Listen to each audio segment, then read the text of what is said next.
Chapter 335. In the imperial study of the Great Shang Nation's imperial palace, the emperor of the Great Shang Nation, Beitang Zhao, looked at the Shangjing daily that was placed on his table and laughed in anger. Ha ha ha! Interesting, interesting. A blood demon sex dream demon actually issued a challenge to me in the Shangjing daily, mocking me for not being able to govern my country and my family properly. He even made it known to everyone in Shangjing City. Very good, very good. Beitang Zhao was laughing, but the wrinkles at the corner of his eyes and the tip of his eyebrows seemed to be flowing with icicles. The aura on his body gradually became violent. The few people standing in the imperial study were all silent, not saying a word. The commander of the Judgment Army, Lin Yi. The commander of the Garrison Army, Long Chaoyun. The commander of the Imperial City Guards, Fang Qiqiu. The three people who controlled the strongest forces in Shangjing City were all standing here. At this moment, the sky had just begun to brighten. After the silence and disturbance in the middle of the night, Shangjing City once again began a lively day. The three commanders in the imperial study were summoned by Beitang Zhao after the incident at Feng Tai Mountain broke out in the wee hours of the previous night. The newspaper had just been quietly sent in by an attendant.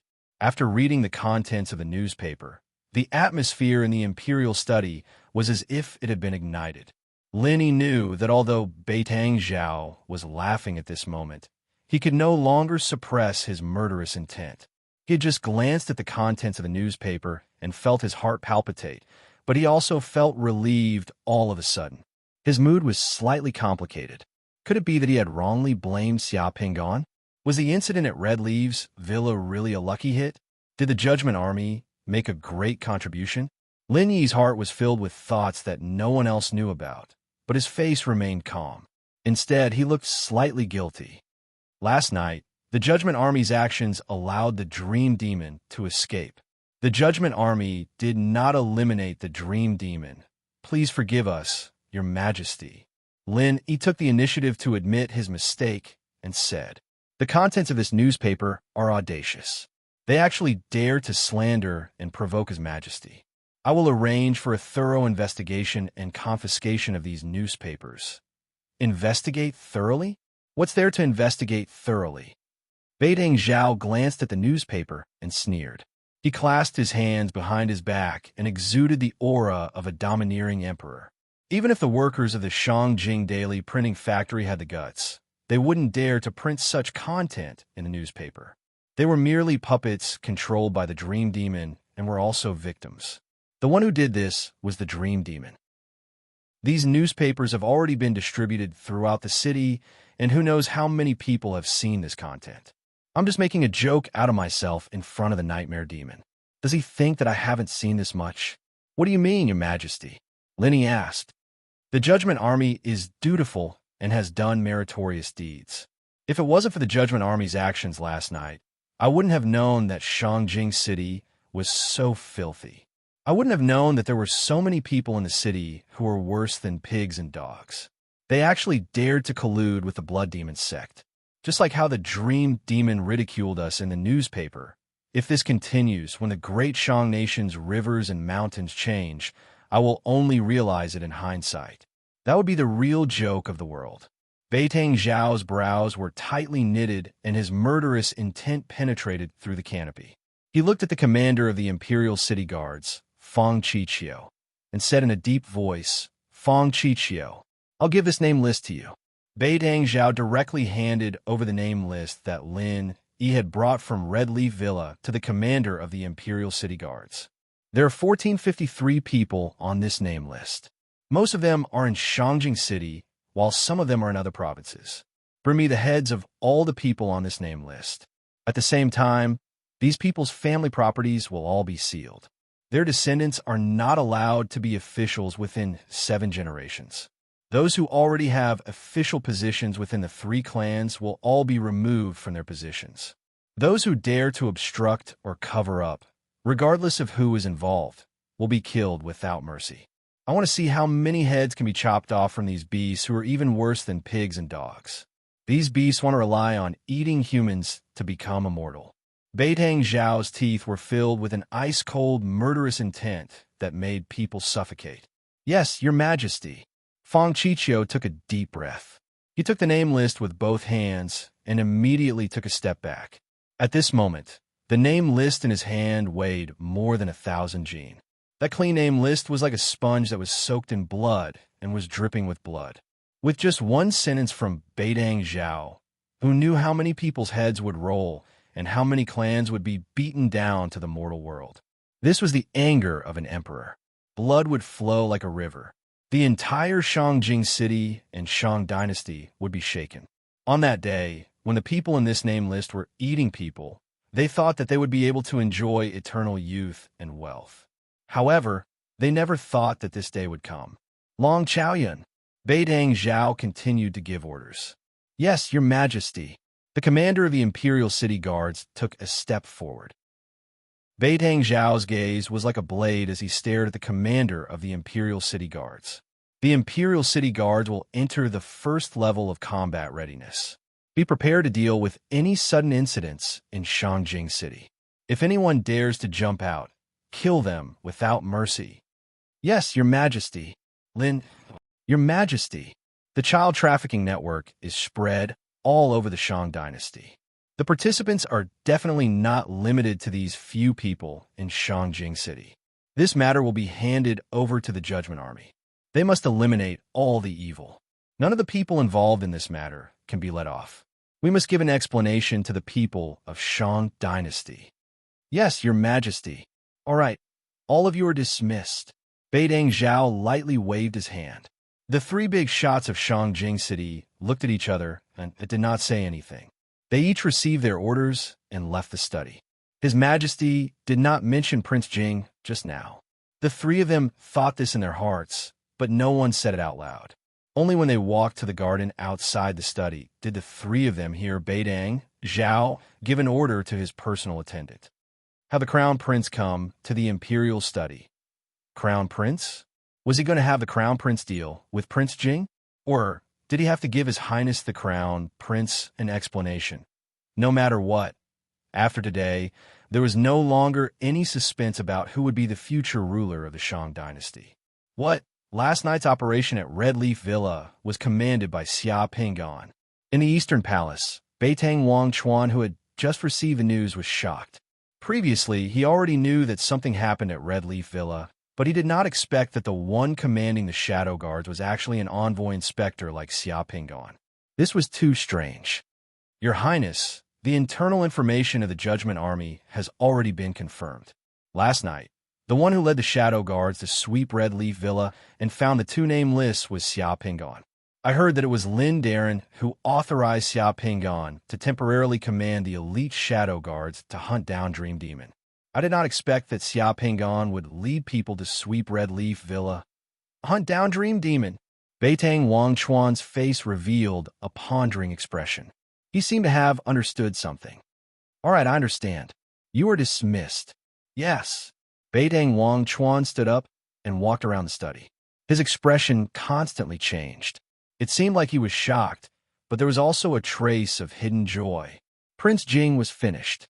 Even if Prince Jing did not die this time, he would probably be thrown into the death row prison by Father Emperor and imprisoned for the rest of his life. Xia Pinggan's actions at Red Leaf Villa last night had directly cut off Prince Jing's path. He had also swept away all of the henchmen that Prince Jing had secretly recruited. That action was too beautiful. It was like a knife had cut into Prince Jing's weak spot. From today onwards, his position in Shang was as stable as a rock. Was Xia Pinggan repaying a debt of gratitude? It was just that he did not inform him before. It was better if he did not inform him. If he did, that would be a bad thing. This debt of gratitude was too heavy. For a moment, Beitang Wangchuan was both surprised and happy. He walked around the study, thinking about the changes in court while thinking about how to thank Xia Pinggan. At this time, the beaded curtain of the study was rolled up, and the Crown Princess walked into the study. "Congratulations, Your Highness." Beitang Wangchuan looked at his beloved imperial concubine and smiled slightly. "I also did not think that Xia Pinggan would be able to do such a big thing this time without a word." Prince Jing is truly fearsome. If it was not for the incident at Red Leaf Villa, Your Highness might not have known that Prince Jing had unknowingly used such methods to control so many henchmen in Shangjing. Father Emperor once said that compared to summoners, when ordinary people become officials, they will be easier to control. It's just that the desires of ordinary people are not any less than summoners. Once they gain power, they will have power and wealth. In order to pursue longevity and enjoy power and wealth forever, they will do anything. They will even do things like eating people. They are worse than beasts. Beidang Wang Chuan sighed. I'm afraid that Prince Jing's henchmen and Prince Jing will not be able to get past this. The crown princess shook her head gently. Beidang Wang Chuan frowned slightly and sighed. Prince Jing has always been liked by Father Emperor. Father Emperor might also be hesitant about this matter. Also, Prince Jing's henchmen are involved in too many rich and powerful officials. I'm afraid. Speaking to this point, Beidang Wang Chuan smiled bitterly and spread his hands. He said with a slight helplessness, "The most heartless is the imperial family. Sometimes, I really wish that I was an ordinary person. I don't have to scheme against each other with my brothers and relatives every day. Your Majesty, if you do not kill them this time, you will not be able to explain it to Deshang. The people in Shangjing are already agitated. This matter can no longer be concealed." Ah, agitated? Did something happen? Beidang Wang Chuan was slightly stunned. The crown princess took out the newspaper and placed it in front of Beidang Wang Chuan. I heard that the Dream Demon controlled the people at the printing company of Shangjing Daily and printed this. Right now, it has already spread throughout Shangjing. Many families in Shangjing with missing children have already rushed to the hospital and government offices. There are even people who have gone to Red Leaf Villa to search. Beidang Wang Chuan looked at the contents of the newspaper and was instantly shocked. Beidang Zhao, I am very disappointed in you. Beidang Zhao, don't think that you can turn the tables at Red Leaf Villa. This time, it was my Blood Demon Church's carelessness. Your son Beidang Wangshan and the 1453 rich and powerful officials he gathered 8 people at Red Leaf Villa for so many years. They treated the billions of people in Deshang as pigs and dogs. Tens of thousands of children died at Red Leaf Villa. This is not the slightest bit inferior to our evil demons' eyes sacrifice. Almost all of them join my Blood Demon sect. My Blood Demon sect controls the Great Shang Nation and changes the landscape of the Great Shang Nation. It doesn't take much effort. Your son almost joined the Blood Demon sect. You, the Emperor of the Great Shang Nation, are only SOSO. You were almost played by us. Beidang Zhao, consider yourself lucky this time, but you can't be this lucky forever. I will return. Dream Demon. Beidang Wang Chuan looked at this article that openly appeared in the Shangjing Daily and was written to his imperial father, Beidang Zhao. He was so shocked that he was dumbstruck. To be able to use this method to control others, to publish this kind of article in the newspaper, it was indeed a dream demon. However, Beidang Wang Chuan did not expect that the Blood Demon Church was involved behind Red Leaf Villa. Prince Jing was actually willing to risk universal condemnation and cooperate with the Blood Demon Church. This was indeed too shocking. Once Prince Jing ascended the throne, wouldn't the state of Deshang change? Then wouldn't the Blood Demon Church easily take Deshang into their hands? Thinking of this result, Beidang Wang Chuan shuddered. Deshang was on guard against the Blood Demon Church day and night. They did not expect that someone in the imperial family had a problem. This was the Blood Demon Church's method of digging out the heart. Dream Demon and the Blood Demon Church saw the failure of Red Leaf Villa and directly exposed this matter, using Prince Jing and those people as sacrificial pawns. Their goal is to cause chaos in Shangjing and Deshang. If your Majesty does not decisively deal with these people and give Deshang an explanation, there will be no end to the troubles.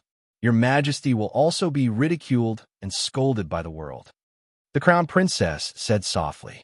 Dream Demon and the Blood Demon Church are so ruthless. Beidang Wang Chuan said with a palpitating heart. The truly ruthless one is Prince Jing. In order to fight for the position of Dabao, he is already unscrupulous. He can even rely on the Blood Demon Church. Being able to get rid of Prince Jing this time is to Shang's fortune. Just at this time, a palace eunuch hurriedly came to the eastern palace, saying that His Majesty summoned the crown prince. Chapter 336. To the east of Shangjing City was the vast sea. On the vast sea, more than 800 kilometers away from Shangjing City, was the Demon Gate on the sea. To be precise, the Demon Gate was not a gate, but an entrance to the void mystic realm. From afar, the Demon Gate in the sky looked like a rotating, colorful vortex. It was a huge gate with a diameter of more than 10 kilometers. It was like the eye of a storm, and colorful brilliance constantly bloomed from the vortex. It was exceptionally beautiful. Behind the Demon Gate was another world. The rising sun was like a huge fireball rising above the sea, dyeing the eastern seawater red, as if there was a fire burning under the sea. The seawater and the rotating Demon Gate in the sky complemented each other. On this vast and boundless sea, with the rise and fall of the tide, the colors of the water and the sky complemented each other and merged into one. It could be said to be magnificent, if not for the demonic creatures that constantly emerged from the Demon Gate. The scene in front of them would be like a dream. Amidst the rotating light of the Demon Gate, some black spots could be seen flying down from the Demon Gate from time to time. Then, the roar of cannons could be heard on the surface of the sea. In the sky, the flashes of summoners flying in the sky could also be seen. The smoke of gunpowder and the light of spells coexisted here. The fleet on the sea was like a steel beast guarding the sea near the Demon Gate. In the sky, summoners who had the ability to fly in the sky were like hunters hunting. Below the Demon Gate was a chain of islands. On the islands of various sizes, there were strongholds of various sizes. This was the battlefield of the Shang dynasty's fleet, summoners, and bounty hunters. The monsters in the void mystic realm that fell from the Demon Gate were the targets of their battle and hunting. Those monsters had realm pearls on them, and some of the items on them were expensive medicinal herbs. There were many gains from such battles, and they might even be able to make a fortune. Of course, there were also dangers. Some powerful summoners of the Four Sun realm and above even formed teams and took the initiative to enter the world behind the Demon Gate to hunt. The flaming bird and the six-legged giant lizard were the most numerous monsters that came out of the ocean Demon Gate. For the Shang dynasty's fleet and the summoner stationed at the Demon Gate on the sea, these two monsters were actually not difficult to deal with, especially the six-legged lizard. This kind of monster was born on land. Once it entered the sea, its strength would be greatly restricted. It would not be as free as it was on land. The flame bird was most afraid of water. To avoid the flame bird's attack, it would be fine as long as it dived into the sea. At this moment, on the highest point of the God of War fortress on the largest island below the Demon Gate, King Jing stood alone on the highest tower of the fortress. King Jing, Beitang Wangshan, had his hands clasped behind his back as he watched the magnificent sunrise and the radiance of the rotating Demon Gate. He was in a daze. His gaze seemed to be filled with reluctance, regret, and reluctance. There was also anger and burning ambition in it. Even the most outstanding court painter would not be able to completely portray the complex emotions in King Jing's eyes at this moment. I really can't accept this. I actually lost in such a baffling way. King Jing exhaled and gently moved his neck. Then he reached out and tore off the necklace around his neck. He held the necklace and the pendant on the necklace in his hand. He looked at it and shook his head. With a flick of his hand, he threw the pendant down from the highest building and into the sea below. If a summoner of the Judgment Army was here, he would definitely be able to tell that the pendant in King Jing's hand looked like a piece of golden amber. There was a small human figure sealed in the amber, and it looked abnormally eerie and cold. When King Jing threw it out, the small human figure sealed in the amber had already turned into a skinny skeleton. This was a human talisman, the Blood Demon Church's most terrifying sacrificial summoner method. They would turn the summoner into a human talisman and wear it on their body to absorb the chi, blood, essence, and divine power of the human talisman. The human talisman thrown out by King Jing had been completely sucked dry and had lost its value. A cloud of black smoke silently appeared beside King Jing. In the black smoke, a beautiful and coquettish hand stretched out. In the hand was a brand new human talisman that had been refined. She handed it to King Jing. A sexy and coquettish female voice came out of the smoke. "Your Highness, this is the last one. I'm afraid it will be a little difficult for us to meet again in the future." King Jing took the human talisman and put it around his neck again. Then he narrowed his eyes and asked with a murderous look, "Is there a problem with the Golden Moon Palace? How did the Nightmare Demon know about my relationship with the Blood Demon Church and use such a method to expose it? The Golden Moon Palace does not know about our actions. It's also a secret among us. Only the Lord and I know about it. According to the internal rules of the Blood Demon Church, the Gold Moon Continent is the territory of the Golden Moon Palace. Other devil halls are not allowed to set foot in it."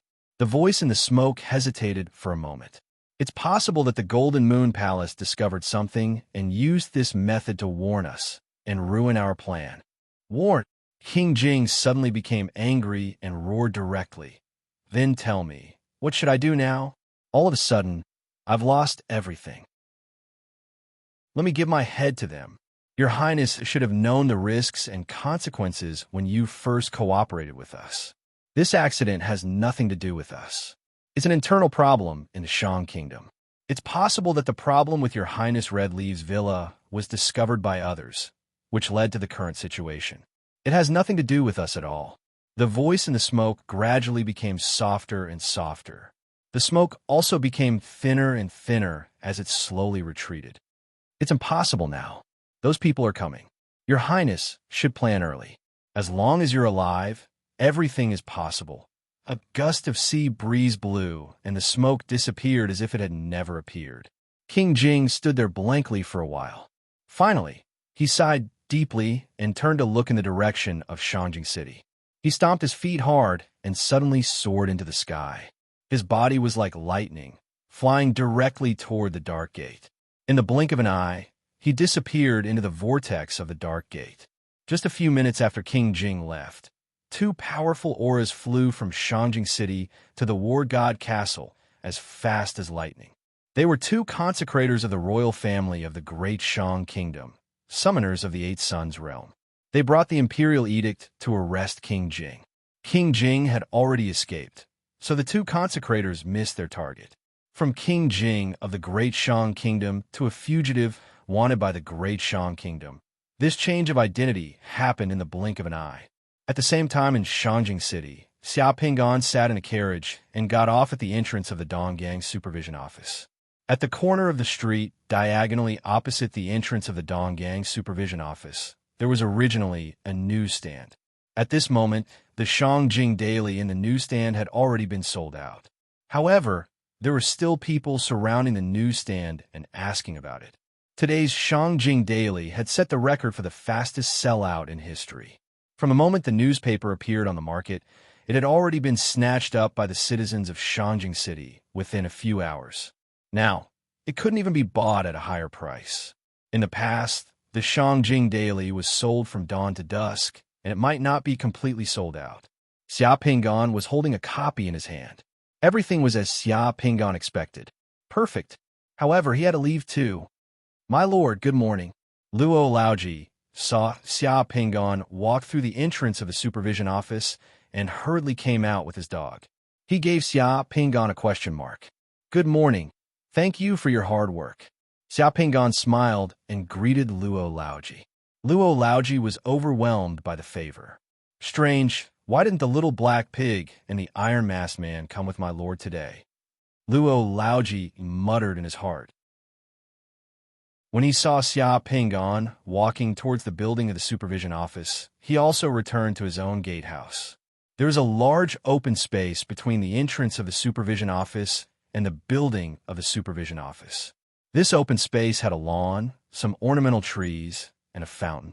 Every time Xia Pinggan came to the supervision office, he had to pass through the lawn and the fountain before he could set foot on the stairs to the building of the supervision office. Just when Xia Pinggan walked to the middle of the lawn and was close to the fountain, a black shadow suddenly appeared. A black shadow suddenly drilled out from the ground and pounced toward Xiao Pingon. That black shadow even shouted loudly, his voice shaking all directions, "Xiao Pingon, die for me!" Xiao Pingon was shocked. He immediately took out the scepter of judgment, but his reaction seemed to be slow for a moment. The black shadow had already rushed to his side. In the next second, four violent, high-temperature fire snakes were released from the black shadow and shrouded the entire garden. Then, a huge cloud of black gas covered Xiao Pingon. Two of Xiao Pingon's best storm cavalry were summoned. Half of their figures were revealed from the black gas, but they were immediately swallowed by the black gas. The sound of summoners fighting, Xiao Pingon's angry roar, and a trace of the sky-burning vermilion bird's shadow could be heard from the black gas. Then, an earth-shattering explosion rang out in the garden. All of this happened in the blink of an eye. The windows of Luo Laoji's gatehouse, the windows on the nearby streets, all the windows of the supervision office building, and some of the buildings close to the garden were all affected by the flames and shock wave of the explosion. They were all shattered at once, and flames soared into the sky. The entire neighborhood and the supervision office were alarmed. By the time Long Chao and the rest rushed out of the inspection department, Xiao Pingon was nowhere to be seen. There was only a huge hole in the garden that was melted by the terrifying heat, the burnt lawn and trees, and the fountain that was completely shattered without a drop of water. Around the huge hole, there was a damaged scepter of judgment. Around the scepter of judgment, there were some scattered black gravel, which was suspected to be the remains of a person who had been poisoned by the black demon poison. Sir, Hua Ziqin rushed to the front of the damaged scepter of judgment. She picked it up and burst into tears at once. Long Chao's eyes were red as he roared and rushed out of the supervision office. The entire supervision office of East Harbor was in chaos. Even Wei Meiyu ran out of the supervision office. Looking at the huge hole and the scepter of judgment, she burst into tears. Not long after, the news that the East Harbor Supervision Office's Inspector Xiao Pingon was assassinated in the supervision office spread throughout Shangjing City. Chapter 337.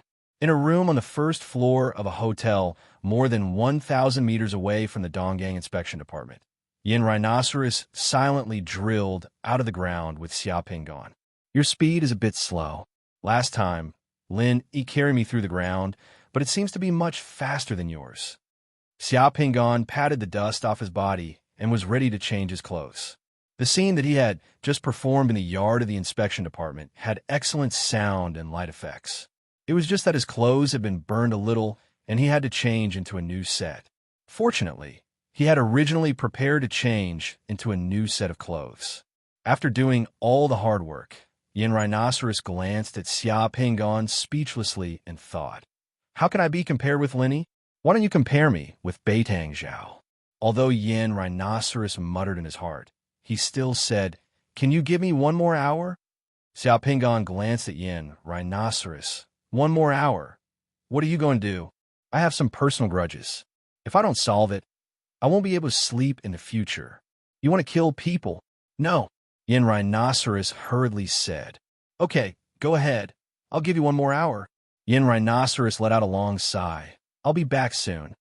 After saying this, Yin Rhinoceros turned into a puff of black smoke and drilled into the ground, disappearing in a flash. Only Xiao Pingon was left in the room. Xiao Pingon quickly took off all his clothes and combed his hair in front of the mirror in the room. After that, he took a shower in the room and took out a new set of clothes from the space teleportation warehouse. After putting on the wishful mask, Xiao Pingon almost couldn't recognize himself in front of the mirror in the room. In front of the mirror was a man in his 30s. He had short hair, and the beard on his chin and lips were clean-shaven, revealing a faint shade of green. The man's face was a little thin, and his eyes were a little small, but he looked very energetic. He was wearing a decent but inconspicuous gray coat and black trousers. Inside the coat, he wore a light blue linen shirt and a vest. A silver chain of a pocket watch could be seen inside the vest. He looked very cultured and harmless. "Add a pair of glasses, and you'll look more like it," Xiao Pingon said, and took out a pair of old-fashioned tortoiseshell glasses from the space teleportation warehouse. Once he put on the glasses, he looked more like it. His hand moved again, and a half-old, brownish-yellow suitcase appeared beside him. Xiao Pingon carried the suitcase and looked at himself in the mirror. He couldn't find anything wrong with him. The wishful mask could be seen through by Beitang Wangchuan, but in the whole of Shangjing, there was only one Beitang Wangchuan. There were not many people with the same ability. The probability of ordinary people meeting someone like Beitang Wangchuan was like winning the lottery. After doing this, Xiao Pingon looked at the time. She was about to come back. If he didn't come back, he would become a pig when his time was up. Director Li Chaoming of Jinming District hummed a little tune as he came out of the toilet. On the way, he touched the butt of a beautiful policewoman in the station. Amidst the policewoman's flirtatious pouting, he laughed and came to the door of his office. Just as he pushed open the door of his office, Li Chaoming felt his vision go dark. A linen bag suddenly covered him from head to toe. Li Chaoming was shocked. Just as he wanted to call out, he found that his mouth and body suddenly went numb. He couldn't even open his mouth. Killer? Assassin? Who did I offend? The other party actually had the ability to send a killer and an assassin to sneak into my office to assassinate me. At this moment, Li Chaoming thought of death. Cold sweat came out all over his body and mind trembled. The next second, Li Chaoming heard the door of his office being closed. The assassin and the killer even closed the door with the rhythm of him closing the door normally. There was no chaos, no impatience, and the sound was not loud or soft. Everything was normal. Li Chaoming was frightened. This was a veteran. Just when Director Li didn't know what he was going to face next, suddenly, he felt a sharp pain in his right calf. The sound of the bones in his calf breaking came directly to his ears. Li Chaoming fell to the ground at once. Li Chaoming, who was lying on the ground in pain, was on the verge of tears, but he couldn't scream. He could only hear the assassin cursing him. He was completely confused, but in the next second, his left calf cracked. His left calf was also broken. Damn it, I told you to kick, I told you to kick, I told you to kick. Yanxi held a wooden stick in his hand. With a cold face, he directly broke both of Director Li's feet and kicked Director Li's stomach a few times.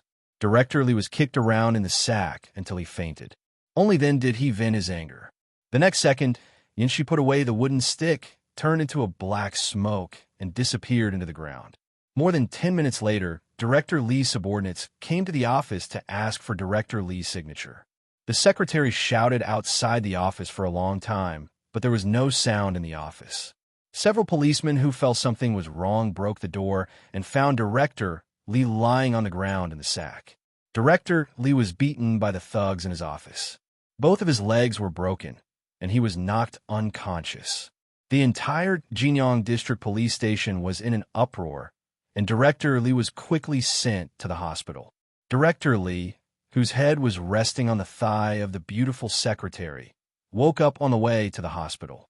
In the galloping carriage of the police station, Director Li groaned miserably. He was glad to be alive, but at the same time, he wanted to cry, but had no tears. He was heartbroken. Damn it, who did I provoke? I didn't kick anyone. I'll slow down the carriage, it hurts. Before the end of an hour, Yanxi came out of the ground. Is it done? It's done. Yanxi nodded and mustered up the courage to make a request. Can you? Don't be a pig. You're going to run away. It's too conspicuous to bring a pig with you. Xiao Pingon thought about it seriously. Your request is good. Well, how about being a rabbit? I don't want to be a rabbit. Yanxi's face changed, and he shook his head firmly. Okay, then I know. A few minutes later, Xiao Pingon, who had changed his face, walked out of the hotel. He was carrying an old brown leather suitcase in his left hand. There was a bird cage on the suitcase, and in the bird cage, there was a gray eagle owl with a depressed face. Xiao Pingon called a carriage and went directly to the railway station in Shangjing. After passing the inspection, he got on the train that was about to leave Shangjing and go to the northwest of the Shang dynasty. Xiao Pingon was going to Yushan, the place where Lin Qing died. Woo! Woo! Woo! After getting on the train, not long after, the train whistle began to sound and the train began to move. Smoke came out of the chimney at the front of the train. The whole train slowly drove out of the station and began to accelerate gradually. Xiaopinggan looked through the window at Shangjing outside. His heart was filled with emotion. After leaving this time, he didn't know when he could come back and see the faces here again. Dong, dong, dong. Suddenly, there was a soft knock on the door outside the box. Xiaopinggan looked outside and found a pair of 8- or 9-year-old twin boys standing outside his box. The two little boys and their parents were in the box next door. Xiaopinggan had just met them when he got on the train. The two little guys had been staring at Xiaopinggan's birdcage. He walked over and opened the door of the box. The two little boys looked smart, and their eyes were full of curiosity. When the door of the private room opened, the two little guys saw the birdcage that Xiaopinggan had placed on the table in the private room. Their eyes never left the birdcage. "Uncle, is that your pet bird?" One of the little guys asked boldly. "Well, yes." Xiaopinggan nodded. "Can we go and see?" "Yes, come in." Xiaopinggan smiled. The two little fellows immediately entered the private room and surrounded the eagle owl in the cage, commenting on it and clicking their tongues in wonder. However, they did not notice that the bird in the cage was rolling its eyes with a gloomy expression. It turned around and faced the two children with its butt. "Uncle, what is this bird called?" "Eagle owl." "What does it eat?" The two little guys were very curious. "It probably eats other birds and mice." "Wow." The two little guys cried out in surprise. "Does this bird eat insects?" "Maybe eat it." "That's great." The two little guys suddenly became happy. One of the little guys took out a small matchbox from his trouser pocket and opened it. There were 2 caterpillars in the matchbox. He looked at Xiaopinggan expectantly. "Uncle, I have 2 insects here. Can I feed them to it?" Xiaopinggan looked at the silly bird in the cage. Its eyes were wide open, and its feathers were almost standing up. He gently coughed twice. "Ahem, it doesn't eat this kind of insect." "Does it eat cockroaches?" "It doesn't eat cockroaches either. It still likes to eat birds and mice." "Oh, I understand." The two little guys stayed in the box for a while, asked a bunch of questions, and left satisfied. However, less than half an hour later, Xiaopinggan's box door was knocked again. He opened the box door and saw the two little guys standing at the door, each with a look of excitement. "Uncle, do we find something that the bird can eat?" "Oh, what?" One of the little guys mysteriously took out a paper bag from behind, and then took out a mouse trap from the paper bag. That mouse trap was really holding a mouse. That mouse was still alive and squeaking. These two little fellows were very bold. Where did you find it?" Xiaopinggan didn't know what to say. "In the kitchen warehouse of the dining car of the train. When we went there just now, we found that the conductor used this mouse trap to catch a mouse. Now we can feed that eagle owl. Be careful that it pecks you. It's okay, we can put the mouse in the cage and watch it eat." Xiaopinggan looked at the bird in the cage sympathetically and said in his heart, "This is your choice." The train rolled forward, and the scenery outside the window constantly changed. After leaving the city, the scenery outside the window became more and more wilderness, and occasionally some towns and train stations appeared. Unknowingly, an entire afternoon passed, and the sky gradually darkened. Because the bird in the cage didn't eat the mouse they brought, the twins finally left Xiaopinggan's box somewhat disappointed. When the little guy left, the bird in the cage was a little listless after being tormented by the mouse. The box finally quieted down. In the sky outside, slowly, the stars could be seen on the horizon. Suddenly, the boy of fortune, who had been playing happily in the train carriage, seemed to feel something. The boy of fortune suddenly came to the roof of the speeding train and raised his head to look at the sky. Xiaopinggan's heart skipped a beat. He also raised his head and looked at the sky outside the carriage. In the sky, dozens of summoners flew above the clouds, following the railway and flying toward Shangjing. Half an hour later, another batch came. After another hour, the third batch of summoners flew over the sky. There were more than 100 of them, and they were also flying towards Shangjing aggressively. The 3 batches of summoners were all masked or wearing masks. They didn't look like summoners from the Shang dynasty at all. Instead, they looked a little like people from the Blood Demon Church. Because among the summoners wearing masks, Xiao Pingan found that some of their masks were similar to the 5 demon subordinates he saw in Shangjing. Xiao Pingan's heart thumped. Why did something big happen in Shangjing just after he left? Why were there so many summoners rushing towards Shangjing? Chapter 338. As the night darkened, the imperial palace in Shangjing City was brightly lit. When he arrived at the entrance of Guxiu Palace, Beitang Wangchuan hesitated for a moment, but in the end, he gritted his teeth and entered Guxiu Palace. Guxiu Palace was Cao Cao's residence in the palace. Beitang Zhao had specially built it for Cao Cao. Among the princesses of Deshang, only Cao Cao received this sort of treatment. Greetings to your highness, the crown prince. When the maids in Guxiu Palace saw Beitang Wangchuan arrive, they all retreated to the side and saluted. How is Cao Cao right now? Beitang Wangchuan asked softly. Princess has shut herself in her room the entire time and is not eating dinner. Also, she does not allow anyone to go in. The maid carefully replied. Beitang Wangchuan nodded and walked directly toward where Cao Cao lived. The place where Cao Cao lived was a large garden in Guxiu Palace. There was not a single place that was not exquisite, and there were quite a few small animals in the garden. A few maids were standing guard outside Cao Cao's room. When the maids saw Beitang Wangchuan arrive, they quickly saluted. Beitang Wangchuan gently waved his hand, dismissing the maids. After the maids left, Beitang Wangchuan pushed open the door to the room and walked in. Inside the room, the sound of sobbing could be faintly heard. Beitang Wangchuan followed the sound of sobbing and arrived at Cao Cao's room. He saw Cao Cao lying on the bed, hugging a pillow. Her shoulders trembled slightly as she sobbed. Get out. I don't want to eat. Cao Cao also heard the sound of footsteps. She did not turn her head and only spoke while choking with sobs. Do I also need to go out? Beitang Wangchuan came to the bedside and gently asked. Hearing Beitang Wangchuan's voice, Cao Cao, who was lying on the bed, immediately turned around and pounced at Beitang Wangchuan. She raised her fist and punched at Beitang Wangchuan's chest. It's all your fault. It's all your fault. If you did not let him become the envoy inspector, nothing would have happened to him. It's all your fault. Compensate me. Sob. Sob.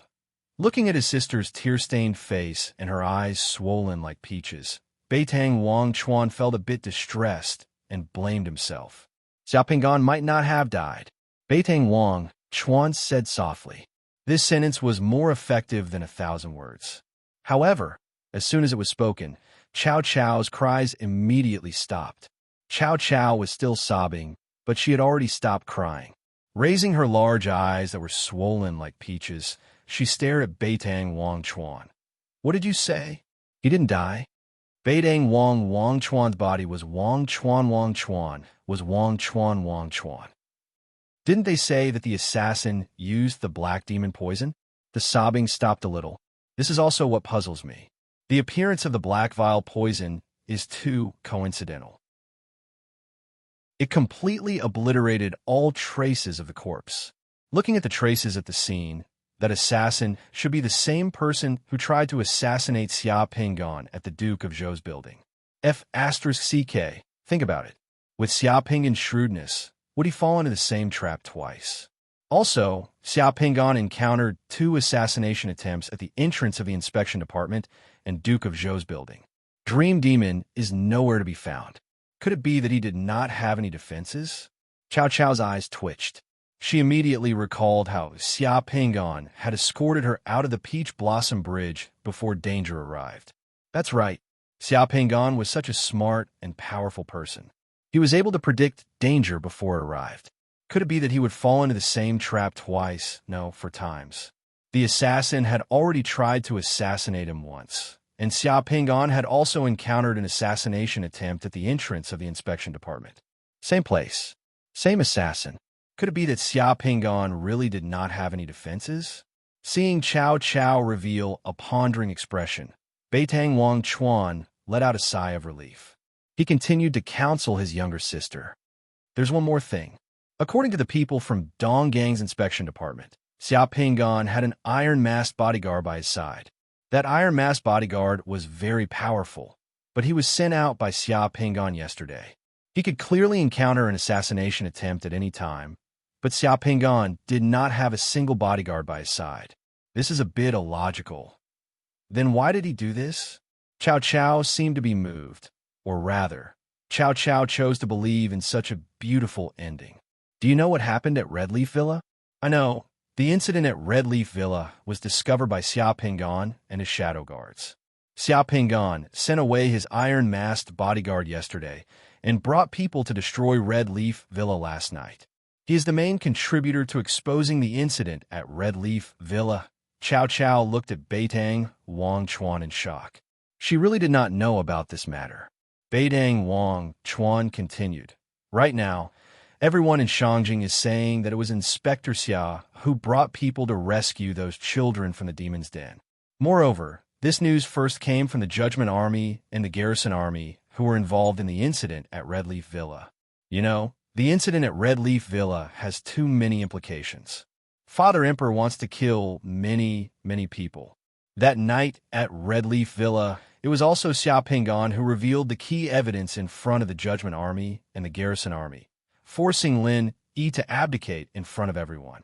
After doing all this, he was assassinated early in the morning at the entrance of the inspection department. Don't you think that there are too many coincidences here? Cao Cao was originally exceptionally intelligent. After Beitang Wang Chuan's reminder, Cao Cao also felt that there were many suspicious points here. It did not seem like Xia Pingan's style. Then why did he do this? The incident at Red Leaf Villa has too many implications. He created such an incident and forced Lin Yi to abdicate. He has already made countless enemies in Shangjing's officialdom. Who knows how many people want to kill him? Do you think he can continue to stay in Shangjing? If it was me, I would also not choose to continue staying in Shangjing. But, why did he? Cao Cao, there's one more thing that I have not told you. Xia Pingan is a space traveler and has his own mission. Furthermore, he is currently being chased by the Blood Demon Church. I feel that in this situation, using death to escape and leaving Shangjing is a wise choice. Although there is no evidence to prove that he faked his death, I believe in my judgment. It is enough that you know about this matter. Do not spread it. Cao Cao stopped sobbing. In her heart, she had already gradually believed Beitang Wang Chuan's deduction. However, she felt disappointed and frustrated. Her eyes stared blankly outside as she muttered to herself, "He left just like that?" As she spoke, drops of tears flowed down from her eyes. Cao Cao actually really hoped that Xia Pingan would leave just like that, but she was also really afraid that Xia Pingan would leave just like that. The young girl's heart was tangled. Her feelings were melancholic and difficult to express. Looking at Cao Cao's expression, Beitang Wang Chuan sighed faintly in his heart. "Oh right, the Judgment Army found something in Xia Pingan's office. What is it?" Cao Cao suddenly became spirited. "This was found in Xia Pingan's office. Let me take it out for you to see," Beitang Wang Chuan said. With a move of his hand, he took out a painting scroll and handed it to Cao Cao. Cao Cao took the painting scroll and directly unfolded it on the table. On the painting scroll, under the moonlight, a picturesque woman lifted her skirt and climbed up the stairs. She then twisted the bed sheets into a rope and hung them down the wall. She wanted to flip over, and at the foot of the wall, Xia Pingan was helplessly looking up at the female thief who wanted to flip over the wall. This painting was really too vivid. It vividly portrayed the scene at that time, especially Cao Cao in the painting. She was wearing a blue dress. Her facial features were picturesque. Her skin was as white as porcelain. Her lips were as soft as flower petals. Her nose was high, and her eyes were as clear as autumn water. There was a hint of naughtiness and stubbornness in her eyes. In the painting, Cao Cao's hair could be clearly seen. It was as if she had come to life. And Xia Pingan, who was at the foot of the wall, had one hand raised. The expression on his face was a little strange. It was not the shock of seeing someone climb up the wall. Instead, it was a smile with hope and blessings.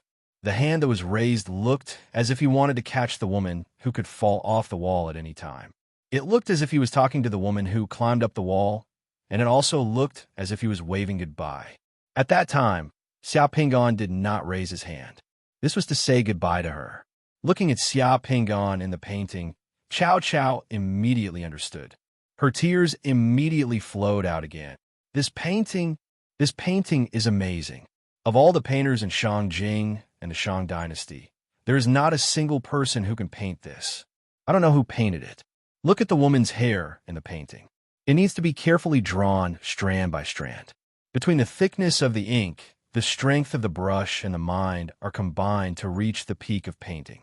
It's just that the name of this painting is a little improper. It's clearly a fairy descending to the mortal world, but the person who painted it called it a female thief. It's really despicable. Beidang Wangchuan commented seriously. The name of this painting was Female Thief Under the Moonlight.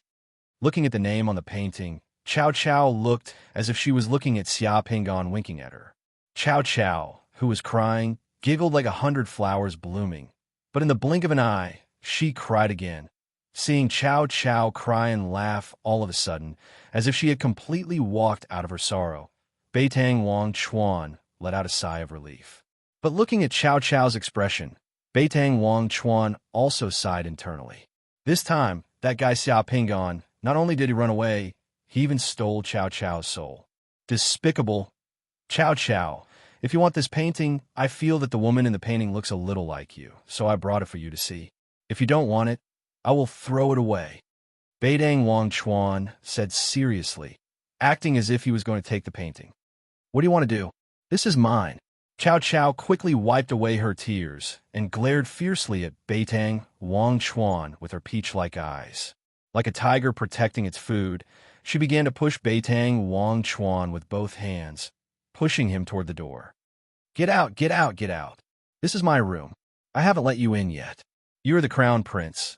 How can you casually barge into a girl's room?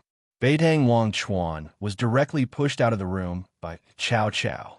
Only after Chow Chow mercilessly slammed the door shut did a smile appear on his face. After taking a few steps, Beitang Wang Chuan suddenly furrowed his brows, and his gaze instantly turned cold. Looking toward the sky, an expression of shock appeared on his face. An incomparably powerful aura suddenly descended from the sky and enveloped the entire Shangjing city. In just an instant, the entire Shangjing city sky seemed to be on fire, revealing a tumbling sea of blood that was about to capsize at any moment. The nation protecting array of the capital that had not been activated for hundreds of years was instantly activated. Gigantic golden pillars of light that were coiled around by giant dragons shot into the sky from the north, south, east, and west of the capital. With a boom, they shot into the sky, piercing the night sky and stopping the roiling sea of blood. In an instant, the sky above the capital was filled with multicolored auroras that twisted and flickered within a radius of 1,000 li. Within that twisting light, there were countless battle formations of battle dolls and battle dolls. Layer upon layer of battle formations stood in the clouds, and dragons flew and phoenixes danced. Millions upon millions of battle dolls and battle dolls floated in the sky. It was illusory and ethereal, and it was as if they could appear at any moment. The blood-red battle formation and the golden battle formation faced each other in the sky, and an enormous pressure that could destroy the world came from the sky. In an instant, it caused all of the summoners in the capital to be unable to breathe. They felt a sense of panic and helplessness like ants facing the collapse of Mount Tai. The ground of the entire capital was shaking, and there was some commotion in the imperial palace. Then, Beitang Wang Chuan heard his father Emperor's furious voice from the imperial palace. The Blood Demon Church is really daring. Do they really think that there is no one in my Dashang? Once he said this, a ray of light shot into the sky from the imperial palace. The Emperor of Dashang, Beitang Zhao, was already standing in the air, looking at the uninvited guest from afar. Beitang Zhao, hand over Xiao Pingon and let me take him away. Otherwise, my Blood Demon Church will immediately declare war on Dashang, and the entire Dashang will be buried with Xiao Pingon.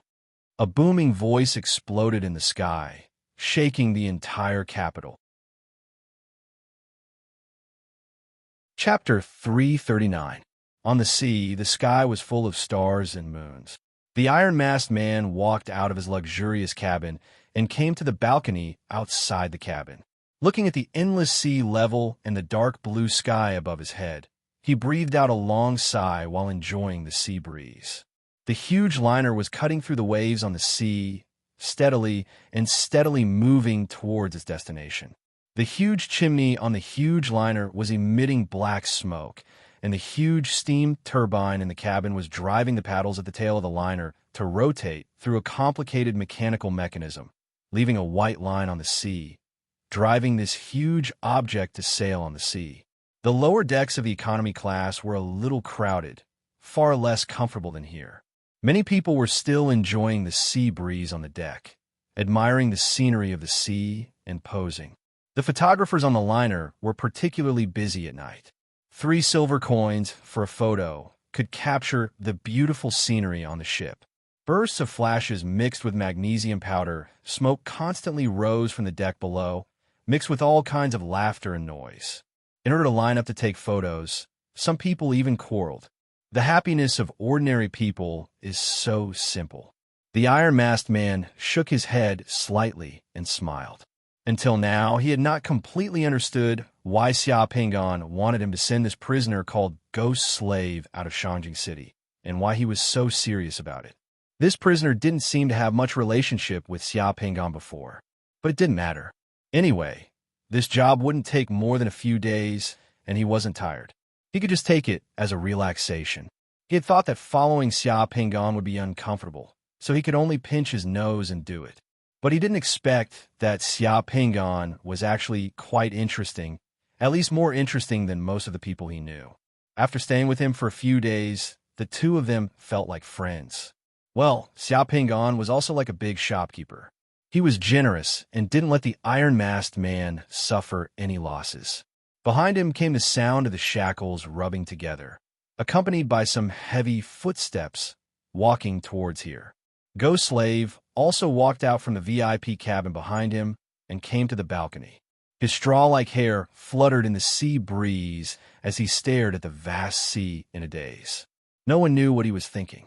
Last night, the VIP downstairs complained that the footsteps in the room were too heavy. After complaining to the crew, he came up to knock on the door to argue. The iron-masked man opened the door of the room, and the unmasked face of Ghost Slave in shackles appeared behind the door. The face of the man who came up to argue was pale with fright. He trembled all over and dared not to say a word. When he went down the stairs, his footsteps were weak. He could not stand steadily and even fell down. Ghost Slave's face was really unapproachable. It could ward off evil spirits. Although the two of them had been together for almost 2 days, they didn't talk much. The two people standing on the balcony were silent for a while. The iron-masked man seemed to feel a little awkward and weird with a man who was as rough as a beast standing here at night, enjoying the sea breeze and watching the stars and the sea. He couldn't help but open his mouth. "Your previous name shouldn't be Guane Nu, right?" Ghost Slave was silent for a while before saying, "No, just like you. You're not called the Iron-Masked Man either." Of course, with my face exposed, following an envoy inspector will cause him a lot of trouble. The Iron-Masked Man said confidently. Although there were not a lack of 7 Sun Realm summoners in Shangjing City, he was still one of them. In the circle of experts above 7 Sun Realm in Shangjing City, he wasn't nobody. If he followed Xia Pingan, he would be too conspicuous. Hearing the Iron-Masked Man's words, Ghost Slave moved his scar-covered face. Those scars twisted like a twisted, horrifying canvas, and also like a devil smile, which was very scary. Ghost Slave was laughing, and his throat emitted a whistling sound like a broken bellows leaking air. No matter how slow the Iron-Masked Man was, he knew that Ghost Slave was laughing. After 2 days on the passenger ship, this was the first time he saw Ghost Slave laughing. The Iron-Masked Man frowned slightly. What's so funny? Trouble? I'm afraid you don't know what real trouble is. That person won't be afraid of this little bit of trouble." Ghost Slave turned to look at the Iron-Masked Man. His gaze was somewhat condescending, making the Iron-Masked Man a little uncomfortable. Why do you think he asked you to send me out of Shangjing City? He just doesn't want you to get involved in more trouble. You're lucky to have such a friend. What do you mean? Red Leaf Villa is a man-eating devil's den in Shangjing City. If he wants to touch Red Leaf Villa, he might turn Shangjing City upside down and offend countless people. He doesn't want you to be implicated by him. He also doesn't want me to affect his plan after I'm released. So he made an excuse to let you send me out of Shangjing City. Ghost Slave smiled, but his gaze was exceptionally cold. The Iron Masked Man's expression suddenly changed. The Iron Masked Man wanted to say something, but he suddenly looked up at the sky. In the sky, a large group of powerful summoners flew across the sea. They cut through the night sky like meteors, flew over the dome of the passenger ship, and flew in the direction of Shangjing City. Soon, the second group of summoners flew over the dome of the passenger ship. Why are there so many summoners flying in the direction of Shangjing City in a hurry? The Iron Masked Man was surprised, but in the blink of an eye, he felt two extremely terrifying auras coming from the direction of Shangjing City. Just behind the ship, the night sky in the direction of Shangjing City seemed to have been ignited, and it was a strange rolling red. This is the auras of the summoners' powerful god nations descending. And there was more than one. There were demigods of the Ten Sun realm fighting in the direction of Shangjing City. The Iron Masked Man was shocked, and his face, which was wearing an iron mask, was filled with astonishment. Has the battle of the gods begun? There is only one demigod in the entire Great Shang Nation, and that was the Emperor of the Great Shang Nation, Beitang Zhao. In the entire Yuanxia world, Beitang Zhao was a top figure. He belonged to the top of the pyramid of power and authority, and he was the person most likely to become a god.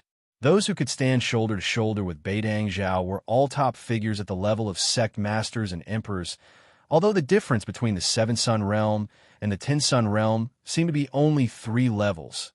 At this stage, these 3 levels were a world apart. The Iron Masked Man couldn't help but be in awe. Those below demigod were all mortals, but at this moment, in the direction of Shangjing City, there were 2 demigod auras too. What happened in Shangjing City? At the same time, the entire Shangjing City was trembling. The life and death of all things seemed to be decided by the collision of the 2 forces in the sky. When he heard the person opposite him say the name Xia Pingan, the Emperor of the Great Shang Nation, Beitang Zhao, was similarly astonished. This was because he had heard the name Xia Pingan many times since last night. It was Xia Pingan who had opened the lid of Red Leaf Mountain Villa and caused chaos in Shangjing City. It was also Xia Pingan who had been assassinated in the courtyard of the Inspection Bureau today. He didn't expect that the Blood Demon Church's sect master, Zhu Matian, would personally come to Shangjing City for Xia Pingan. Ha ha! Zhu Matian, you came to Shangjing City to ask for a dead person. If you want to fight, just fight. Why do you have to find such a ridiculous reason? Beitang Zhao's voice boomed in the sky of Shangjing City like 10,000 thunderbolts. Come on, since you dared to destroy Shangjing City of the Great Shang Nation today, I'll flatten your Blood Demon Palace in the future. How can the descendant of the Dark War God be afraid of a battle? In the sky, the Blood Demon Church's sect master, Zhu Matian, who was confronting Beitang Zhao, was an old man with blood-red hair and a vertical bloody eye between his eyebrows. His body was full of demonic aura. Behind this old man, hundreds of thousands of soldiers and puppets formed a battle formation and rolled in the bloody cloud behind him. They were faintly discernible and seemed ready to pounce down at any time. Hearing Beitang Zhao's words, Zhu Matian was stunned and his expression changed. F***CK. I received the demon god's order and immediately rushed to Shangjing City of the Great Shang Nation. That Xia Pingan was actually dead. Did someone succeed in advance? Impossible. If Xia Pingan had been killed, the demon god's order would have been cancelled immediately, and he would have sensed it. Therefore, it was impossible for Xia Pingan to be dead. According to the demon god's oracle, no matter who it is, whoever kills Xia Pingan will obtain an immortal body. Whoever blood sacrifices Xia Pingan will be helped by the demon god to form the divine wheel and directly become a god. Beidang Zhao, do you really want to stand in my way of becoming a god? As long as you hand over Xia Pingon, I'll make a demon god's blood oath here. From today onwards, all the disciples of the Blood Demon Church will never set foot in the great Shang nation. What do you think? Zhu Matian's voice spread throughout Shangjing City. Everyone in Shangjing City heard him. As I said, Xia Pingon was assassinated today and his body was destroyed. Everyone in Shangjing City knows about this. Your disciples have been causing trouble in Shangjing City these days. Today, I will settle the score with you. As Beitang Zhao spoke, he raised his hand and a set of pitch-black armor covered his body. Then, he directly rushed towards Zhu Matian. Behind Beitang Zhao were tens of thousands of battle formations, stacked on top of each other. As he rushed forward, his chi power swept across the sky. It was earth-shattering. Among the tens of thousands of battle formations, innumerable soldiers, battle dolls, and battle generals rushed out of the void and materialized. They blotted out the sky and covered the earth like raging waves. The million-strong army directly swept toward the blood demon's sex master, Zhu Matian. Almighty His Majesty. On the ground of Shangjing City, countless soldiers and summoners of the garrison army and the Imperial City Guard felt their blood boiling when they saw this scene. They all roared. The hierarch of the blood demon's sect, Zhu Matian, narrowed his eyes. With a wave of his hand, blood waves rolled behind him. In an instant, countless battle soldiers, battle dolls, and battle generals rolled out from the blood clouds behind him. They swept toward the army summoned by Beitang Zhao. Two huge waves and millions of summoned soldiers and puppets collided violently in the sky above Shangjing City. In an instant, thunder danced wildly in the sky. Dragons roared and tigers roared. Tens of thousands of flaming arrows traversed the sky. Countless divine beasts and birds of prey flew out. The scene of millions of soldiers colliding fearlessly in the sky above Shangjing City was displayed in front of everyone. All the summoners in Shangjing City were shaken and their mouths were dry. The terrifying collision in the sky turned into colorful light rain that sprinkled down. For a moment, the entire Shangjing City was covered in light rain. It was like a dream. Chapter 340. Is this a clash between god kingdoms? On Ping Mountain, Lin Yi stood in his courtyard, looking up and muttering to himself. His eyes were shining as he watched the terrifying clash in the sky. The magic array that covered the entire Shangjing City isolated the clash in the sky outside the Great Array. The people in the Great Array were like creatures at the bottom of the sea. They could only look up at the two top summoners, Beitang Zhao and Zhu Matian, fighting above the Great Array. Millions of summoned creatures were fighting in the sky above Shangjing City. Every second, countless summoned creatures would fall, but countless summoned creatures would appear in an endless stream. In the night sky, half of it was red, and the other half was gold. Soldiers and battle dolls from both sides kept pouring out of the faintly discernible god kingdoms and rushing toward the battlefield. The clash between god kingdoms was like two different spaces squeezing together, squeezing and colliding with each other. One could imagine the power of the clash. Because of the friction between the god kingdoms, countless bolts of lightning were born, jumped, and roared in the void. Then, they were blocked by the great array of Shangjing City. In such a terrifying clash, those in the Nine Sun Realm might have a chance to escape. Summoners below the Nine Sun Realm would be instantly killed if they were involved in the battle between millions of summoned creatures. Either of the two in the sky had the power to destroy a city or a country with a raise of their hand. The collision between the demigods' divine kingdoms shocked every summoner in Shangjing. After seeing such a battle, all the summoners could not help but put themselves in the shoes of the demigods and imagine how long they would be able to last in it. Then, every summoner's face would turn pale. Being able to witness a battle between demigods was a rare opportunity for every summoner. It was also a huge shock to everyone. Why would the demon overlord offer such a condition for Xia Pingon? Kill Xia Pingon, obtain the body of immortality, sacrifice Xia Pingon, condense the divine wheel, and become a god? With such a condition, it was no wonder that the Blood Demon Church went crazy and even Zhu Matian came to Shangjing City in person. Lin Yi tilted his head and glanced at the living room next to the small courtyard. Just the night before, Xia Pingon was still in that living room. If he wasn't the Dark War God's chosen one, how could he refuse to sacrifice Xia Pingon and become a god? How could he not be tempted? Under the temptation of becoming a god, one life was nothing. Lin Yi also knew that Xia Pingon's assassination today was a bit strange. However, at this moment, even if Xia Pingon was still alive, the situation he would face next was unimaginable. Other than the people from the Blood Demon Church, there were countless people who wanted his head and wanted to sacrifice him. Under such circumstances, no one knew how long Xia Pingon would live. In such a clash between god nations, both sides haven't used their full strength. Both sides are restraining themselves and haven't summoned any truly powerful creatures. Zhu Matian didn't attack the nation-protecting array of Shangjing City and didn't let the war affect the people in the city. Beitang Zhao also didn't trigger the nation-protecting array to counterattack and didn't summon the Dark War God. For a demigod, such a battle is just a warm-up. In the Rock King auction house in Shangjing City, the beautiful Madame Xian stood on the balcony of the auction house in a long dress. She raised her head and looked at the bursting light and the rain of light in the night sky. Her eyes were full of shock.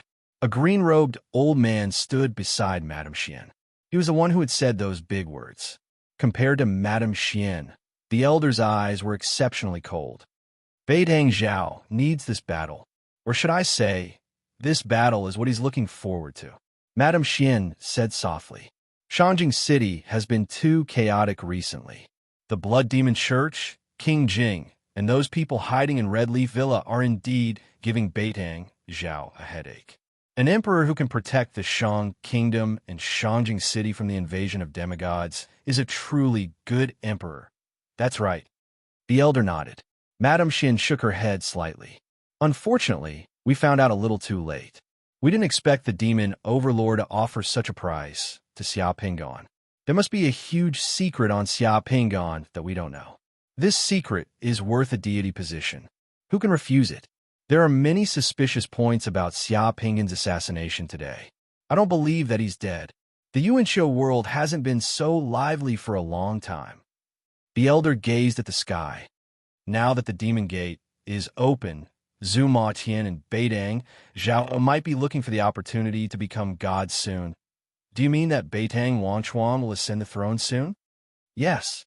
What about the battle between demigods? It will end before daybreak. Zhu Matian wants to know the exact information, and Beitang Zhao won't expand the battle. I believe that Xia Pingon is not dead. Can you divine where Xia Pingon is? The elder in Cyan shook his head and reached his hands out of his sleeves. He was holding a broken tortoiseshell that was covered with runes and a few ancient bronze coins. I've tried twice just now. Each time, the result of the divination was guided into the spiritual realm. I only saw a gray fog. The spiritual realm has covered everything. The name Xia Pingon has the luck of the spiritual realm and can cover everything. Xia Pingon indeed has a huge secret. Madame Xian's eyes were filled with shock. Are you talking about the legendary spiritual realm? The elder in Cyan nodded slightly. The battle in the sky lasted for most of the night. Before dawn, as a blood-red light soared into the sky, the blood clouds that covered the sky instantly dissipated. Zhu Matian, the hierarch of the Blood Demon sect, had disappeared. In the sky above Shangjing City, only Beitang Zhao's tall figure stood tall, like a pillar supporting the sky. Long live, our emperor is mighty. Shangjing City, which had been on tenterhooks all night, finally burst into cheers. Countless people were so excited that their eyes were brimming with tears. The crisis of the Blood Demon sect attacking Shangjing City was finally resolved by Beitang Zhao. The emperor was still the emperor. He was the guardian of the Shang dynasty and Shangjing City. His status and strength were unshakable. As the first ray of sunlight appeared in the clouds in the east, outside Shangjing City in the void, Zhu Matian stood above the clouds. The Lord of Golden Moon Palace stood in front of him.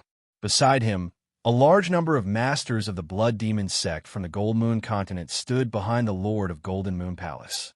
They lowered their heads and hands like a group of obedient students. Xia Ping'an was assassinated in Shangjing City yesterday. Zhu Matian's red hair fluttered without wind. His aura was frightening. Yes, the Judgment Army's investigation result is so. There are many witnesses. Xia Ping'an was assassinated in the yard of the inspection department yesterday. Not even his bones were left. The Lord of Golden Moon Palace bowed and replied. Since the battle between Zhu Matian and Beidang Zhao last night, some masters of the Blood Demon sect had sneaked into Shangjing City to investigate. Neither side was idle. Impossible. Xia Ping'an is definitely not dead. The bloody vertical eye on Zhu Matian's forehead widened mysteriously. He said resolutely, I fought with Beitang Zhao last night because I wanted to see if Xia Ping'an was in Shangjing City. However, there was no movement in Shangjing City. I searched Shangjing City with the Demon God's eye, but I couldn't find Xia Ping'an in Shangjing City. There is also nothing unusual in Shangjing City's Imperial City. It seems that Xia Ping'an is indeed not in Shangjing City. He committed suicide yesterday, so he must have faked his death to escape. Xia Ping'an must not have run far. Immediately track Shangjing City's water and land transportation. Summon all the summoners in Shangjing City. As Zhu Matian spoke, he waved his hand. Hundreds of strange bronze mirrors appeared around him, floating in the void. Those bronze mirrors were diamond-shaped, slightly longer at both ends and slightly narrower in the middle. They were like the vertical eye on Zhu Matian's forehead, flashing a strange luster. This is the reflection mirror celestial device. Xia Ping'an is cunning. If he wanted to escape from Shangjing City, he definitely wouldn't have used his true appearance. But no matter what he looks like now, as long as he looks at himself in the mirror, he will be exposed. Take it. Whoever kills blood sacrifice Xia Ping'an will get the Devil Overlord's reward. It all depends on your luck. The Blood Demon sect members were overjoyed when they saw the miraculous reflection mirror celestial device. They each took a reflection mirror celestial device as if they had been injected with chicken blood. Go! Zhu Matian waved his hand. Yes, in the sky, except for Zhu Matian and the Lord of Golden Moon Temple, all the Blood Demon sect members scattered and flew in all directions of Shangjing City. Golden Moon Temple acted quickly and decisively this time. Not bad. Zhu Matian looked at the Lord of Golden Moon Temple, his voice suddenly becoming gentle. Everyone else is going. Why don't you go? I'll stay by your side and listen to your orders at any time. I'll be satisfied if I help you capture blood sacrifice Xia Ping'an. My biggest wish is that you can become a god. The Lord of Golden Moon Temple said with a sincere smile and bowed to Zhu Matian. Those who didn't know the truth would think that they were grandfather and grandson. Zhu Matian's eyes flashed, and then he laughed. Not bad, not bad. There's a reason why Golden Moon Temple can develop and grow in your hands. I didn't misjudge you. What are your orders, ancestor? The Blood Demon sect members from other provinces are coming to Gold Moon Continent and the Shang Kingdom. You can pass on my order and bring them to see me. I'll give them the reflection mirror celestial device to help them find Xia Ping'an as soon as possible and complete the Devil Overlord's order. Yes, the train was still running tirelessly on the railway. At dawn, the two animal lovers who had rested for the night came knocking on the door of Xia Ping'an's room again. Uncle, Uncle, we know what the eagle owl can eat. The two little guys shouted outside the door. After shouting for a while, they found that there was no response from Xia Ping'an's room.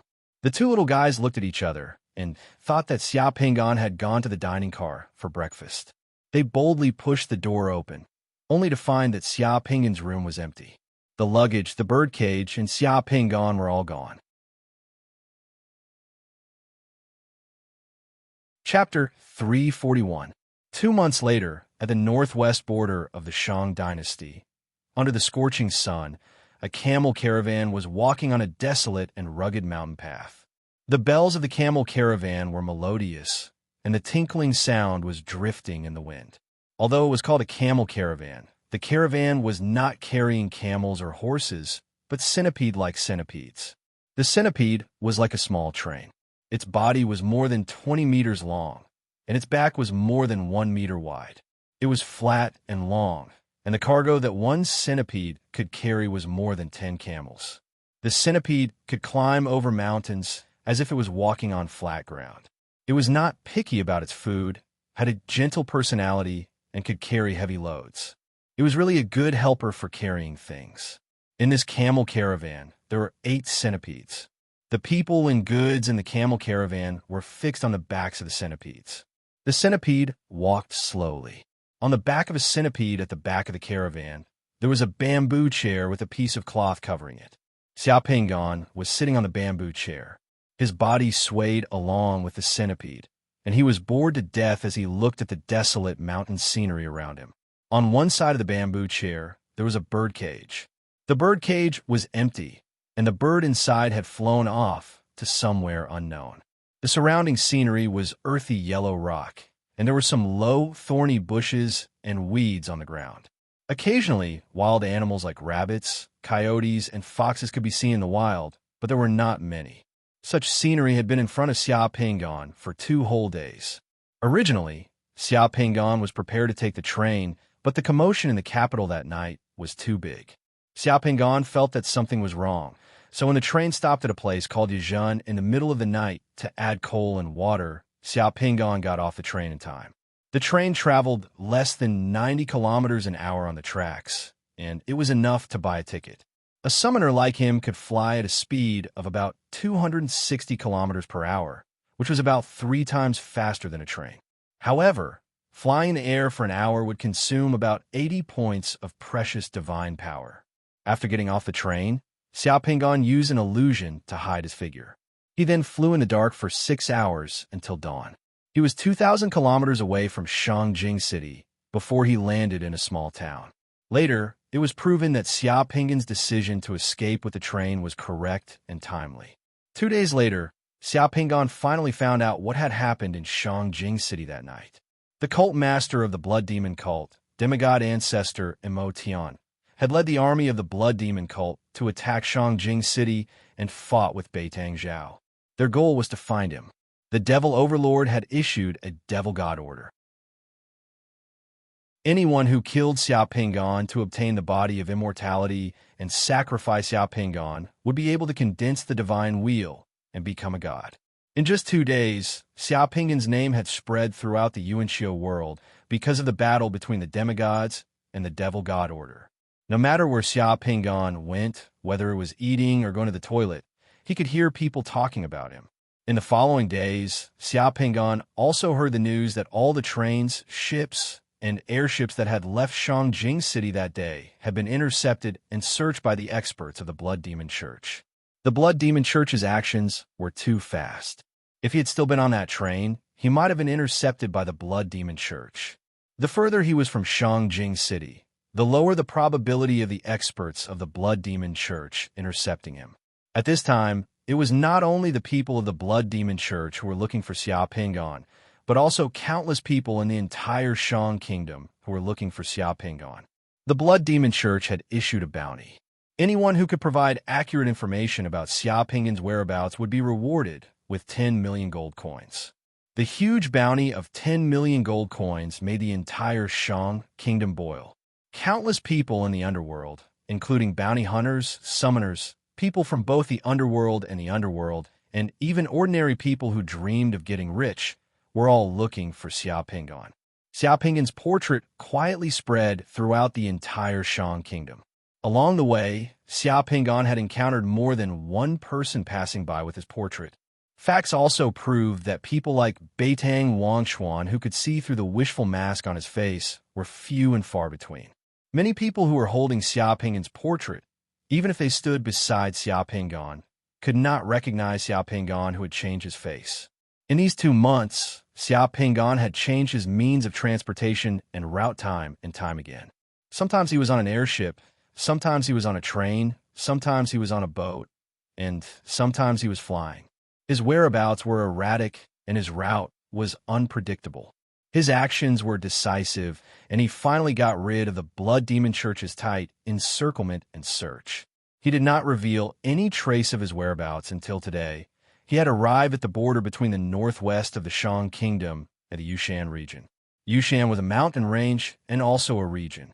Yushan bordered the northwest of the Shang Kingdom and had an area of more than 2 million square kilometers. It had always been a chaotic and unregulated area. Outside of the Shang dynasty, Secluded Mountain also bordered the territory of the Northern Demon Wolf clan. South of Secluded Mountain was the territory of the Beastmen. Beneath Secluded Mountain was the world of the underground demon insects. In the entire Secluded Mountain, there were bandits, tyrants, and all kinds of desperados who fled from all over the world. Younger brother, after passing this wolf, Ivory Mountain, Moon Castle will be in front of us. We can rest in Moon Castle for a night. We will arrive at Yushan Mountain tomorrow. An old man in a sheepskin coat who was sitting on a bamboo chair in front of Xia Pingan turned around and said to Xia Pingan, "Younger brother, after passing this wolf, Ivory Mountain, we will arrive at Moon Castle. Oh, then we can rest at night." Xia Pingan also smiled. This old man was the captain of the camel team, called Muli.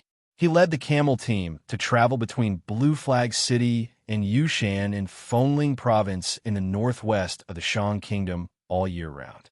Secluded Mountain produced rubies, a few types of extremely valuable medicinal materials, and high-quality furs. Blue Flag City's salt, cloth, tea, and some other exquisite items were also needed by Secluded Mountain. Because of the difference in products, the northwest border of the Shang dynasty was prosperous and abnormal. The Shang Kingdom had customs, but the customs collected taxes were heavier. Therefore, in order to avoid taxes, various smuggling camel teams were born. Xia Pingan originally wanted to enter Yushan through normal channels, but he found that the Shang Kingdom had strict control over the border of Yushan. There were summoners stationed in the sky, and everyone who came and went had to be checked. Moreover, there were too many people around the border. All the summoners in the sky were the focus of attention. Xia Pingan did not know if there were people from the Blood Demon sect here. Therefore, he found a camel team and paid some money.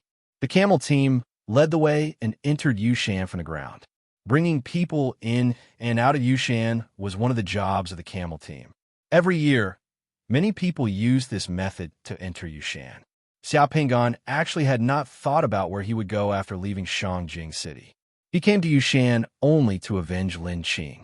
Wei Jiangxing, the leader of the Blood Demon sect Yushan branch, was Xia Pingan's target this time.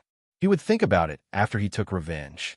Xia Pingan was not too sure about the specific situation in Yushan.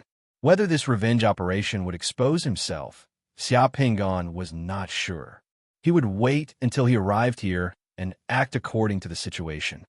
"Brother, I've been running the camel team here for decades. I've seen all kinds of people. Look at you. You look so refined. You shouldn't have come to Yushan. Only those who eat people up without spitting out their bones come here."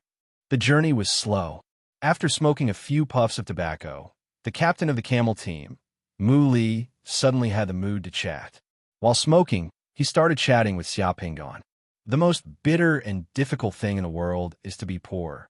Xia Pingan sighed and spread out his hands. "I heard that it is easy to get rich in Yushan. There are many opportunities. I am here to try my luck." "Brother, are you a summoner?" "Yes." Xia Pingan pretended to be reserved and nodded. "I can barely protect myself." "Ha, no wonder you are so bold. But if you want to get rich, go find Xia Pingan." Mu Li, the leader of the camel team, laughed. "I also want to get rich. In the end, I can only be a camel team leader here. I have to give 60% of the money I earn to the boss. Xia Pingan's money is not something that ordinary people can earn. Didn't I hear that he was assassinated in Shangjing City? It has been 2 months. I don't even know if he is still alive. Where can I find him? That money might have been earned by others." Xia Pingan said about himself in a casual tone and spread out his hands. "That's true. This news is so confusing. We travel by camel team to earn some hard-earned money. It will be fine as long as we don't meet bandits." Muli smashed his tobacco pipe. Just as he finished speaking, a person suddenly jumped out from the sand in front of them. An arrow suddenly drilled out from the sand and shot a camel team guard in leather armor down from the centipede's back. He fell to the ground.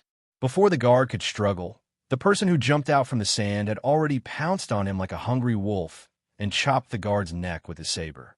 The guard's head was cut open and blood splashed on the yellow sand. Desert bandits. A guy who was riding the centipede screamed in horror. Chapter 342. To be honest, Xiao Pingan was also startled. He did not realize that there were people hiding underground in front of them. Those desert bandits were like poisonous snakes hiding underground. They dug a hole underground and covered their bodies with soil and stones. They hid in the path of the camel caravan and jumped out of the ground as soon as the camel caravan appeared. The desert bandits that jumped out of the ground were wrapped in black cloth from head to toe. Their faces were not even exposed. Only the eyes of the desert bandits could be seen wearing a wolf head mask inlaid with crystal lenses. On the mask, there were a few breathing copper pipes that extended from the lower jaw. They looked wild, murderous, and a bit punk.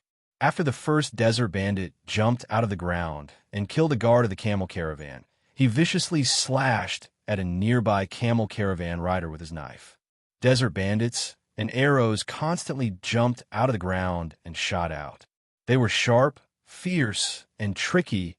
Each of the centipedes was accompanied by 1 to 2 bodyguards. In the blink of an eye, 5 bodyguards and 1 rider of the camel team had been wounded or killed by the bolts that drilled out of the ground.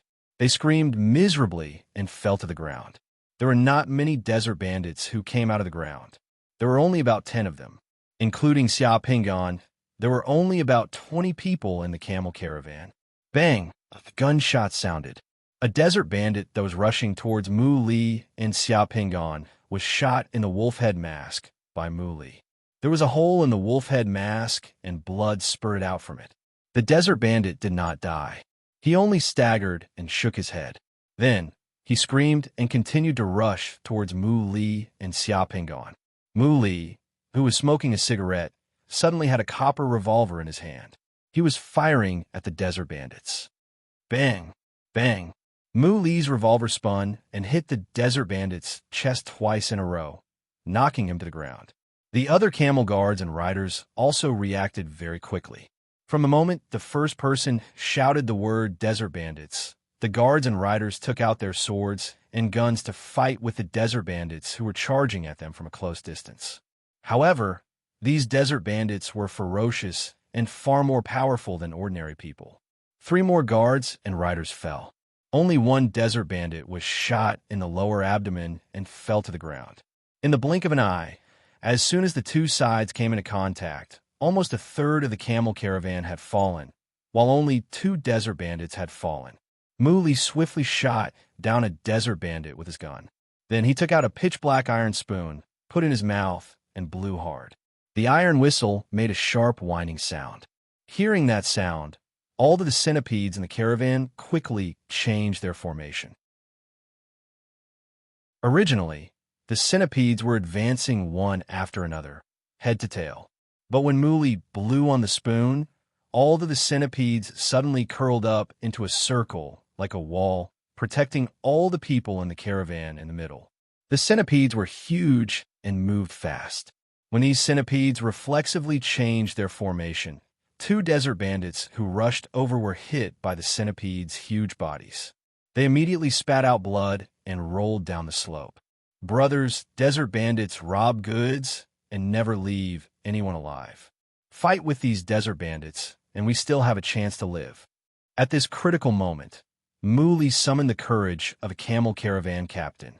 He roared and fired continuously with his pistol, injuring the arm of another desert bandit not far away. Just as Mu Li finished firing 6 bullets and was about to reload his pistol, a desert bandit seized the opportunity and nimbly jumped up from the ground. Like a wolf, he passed through the centipede's defense circle and pounced in front of Mu Li in an instant. The defensive formation of the centipedes only gave the camel caravan a little defensive advantage. This advantage was lost in the blink of an eye in the face of some agile desert bandits. "Go to hell!" The desert bandit roared and slashed the machete in his hand directly at Mu Li's neck. "It's over." Mu Li's face changed. These desert bandits were highly skilled in martial arts. Once they got close, it would be over. Then, at this moment, Mu Li saw an icicle flying from the side. It accurately pierced through the wolf mask on the desert bandit's head, smashing the head of the desert bandit into pieces like a watermelon. His entire body flew backward and landed heavily on the ground. Mu Li was overjoyed. He turned his head and saw the gentle-looking Xia Pingon raising his hand at the flying desert bandit. Another desert bandit screamed and jumped from the outer circle onto the centipede's back. The desert bandit held a crossbow and aimed at Mu Li. Without thinking, he pulled the trigger at Mu Li. The arrow shot towards Mu Li's chest, but just as it was about to pierce through Mu Li's body, a light blue water shield appeared in front of Mu Li. The arrow was immediately blocked by the water shield. Before the desert bandit could take out his machete, Xia Pingon rushed over with a long sword in his hand. He directly stabbed the desert bandit in the chest and killed him on the centipede's back. In the next second, Xia Pingon jumped onto the centipede's back and threw a fireball. 20 meters away, a desert bandit who had just killed a guard was turned into a burning torch. The moment Xia Pingon made his move, he killed 3 desert bandits in a blink of an eye, almost turning the situation around at once. Originally, Xia Pingon didn't want to take action. If he did, it would increase his chances of being exposed. However, in the current situation, he had no choice but to take action. Therefore, Xia Pingon had to take action. Summoner. The remaining desert bandits turned pale with fright, but the remaining guards and riders of the camel caravan were suddenly invigorated. Just as the few desert bandits were about to turn around and flee, one of the guards seized the opportunity and took out a short rifle with a sawed-off barrel. With a single shot, he shot a desert bandit in the head and killed him. Mu Li, who reacted, shouted at the top of his lungs, "Brothers, we have a summoner. We are not afraid of them." Mu Li's mouth seemed to have been blessed. Just as he shouted this sentence, a loud rustling sound came from behind a small hill not far away. Then 1, 2, 3, a large group of desert bandits appeared on the hill. There were about 200 to 300 desert bandits. All of them wore wolf masks on their heads and rode on 3-meter-long scorpions. They looked at the camel caravan in the middle of the valley with murderous intent. The leading desert bandit was still wearing armor. Beside him were 2 other desert bandits who were holding maces. They stared coldly at Xia Pingon and the others. F***CK. There were more than these few desert bandits. Xia Pingon thought to himself. There weren't many desert bandits in front of him. He could summon the storm cavalry and kill them all in one charge. However, this would expose more of his strength. Mu Li's roar came to an abrupt end. The desert bandits on the hill didn't hesitate at all.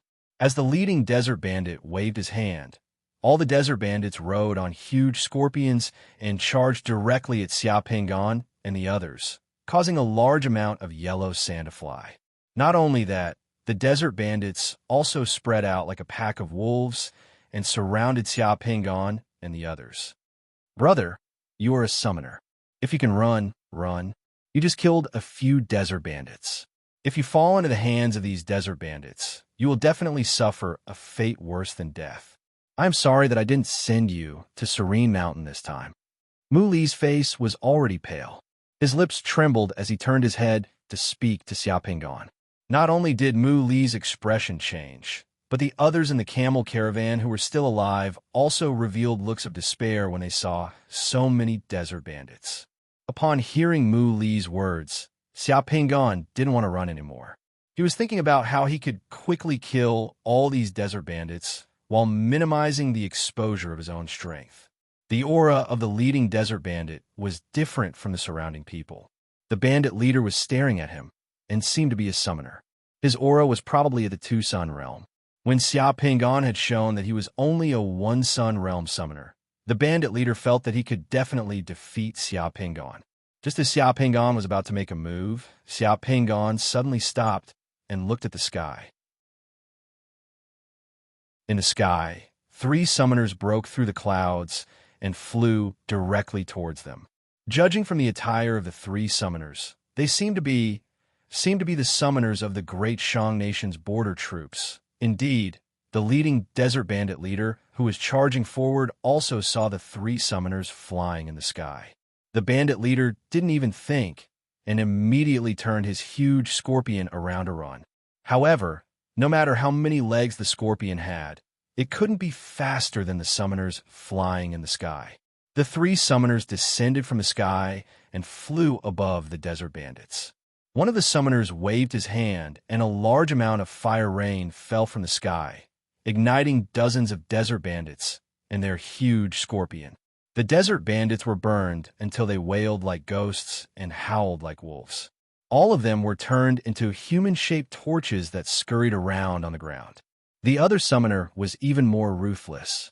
With a wave of his hand, a black fog surged in the sky. Hundreds of icicles flew down from the sky and directly nailed the hundreds of desert bandits who were charging at the front to the ground. Amidst the sizzling sounds, the desert bandits and their huge scorpion mounts were bloodied and sent flying. Their bodies were all covered in bowl-sized, bloody holes. Another summoner quickly caught up with the fleeing bandit leader. He pointed at the ground, and the sand on the ground suddenly turned into a large area of sliding quicksand, directly sinking the fleeing scorpion and burying it. The bandit leader riding on the huge scorpion was shocked. He immediately jumped off the huge scorpion and wanted to run. The summoner who summoned the quicksand trap waved his hand, and a pitch-black assassin suddenly emerged from the black fog behind him. The summoned assassin moved as fast as lightning. With a tap of his foot on the ground, his figure flickered in and out of existence. In a few flashes, his figure seemed to be dancing as he easily dodged the net, icicles, flames, and the encirclement of the summoned warriors. In an instant, he appeared beside the bandit leader. A cold light flashed in his hand, and the head of the bandit leader, who was still wearing a wolf mask, flew into the air and rolled on the ground. A two-sun summoner had been easily killed by an assassin summoned by another summoner on this stretch of yellow sand. Chapter 343. After the summoned assassin killed the desert bandit leader, he did not stay idle. Just as the desert bandits were panicking, the assassin used a dance-like rhythm to easily catch up with a few desert bandits who were running away. With a swing of his blade, the heads of those desert bandits flew up. Rather than a battle, it was more like a massacre. The strength of both parties was not on the same level at all. After the appearance of the 3 summoners, the desert bandits who were arrogant and despotic just a moment ago basically fell to the ground and became scattered corpses. None of them managed to escape. The burnt smell of people and scorpions being burned by the high-temperature flames and the thick smell of blood quickly filled the valley. Mu Li and the people in the camel team all widened their eyes and did not even dare to breathe loudly. Xiao Pingon also quietly took 2 steps back and stood in an inconspicuous position. So, it's just a few desert bandits. I thought I could finally meet people from the Blood Demon Church and have a good kill. What a disappointment. The summoner who summoned the assassin gently landed in front of Mu Li and the others. He was like a feather, handsome and beautiful, without a speck of dust on him. How can there be so many people from the Blood Demon Church for you to kill? Another summoner also flew over and gently landed on the ground. He shook his head slightly. We've been patrolling the border for such a long time, but we haven't seen anyone from the Blood Demon Church.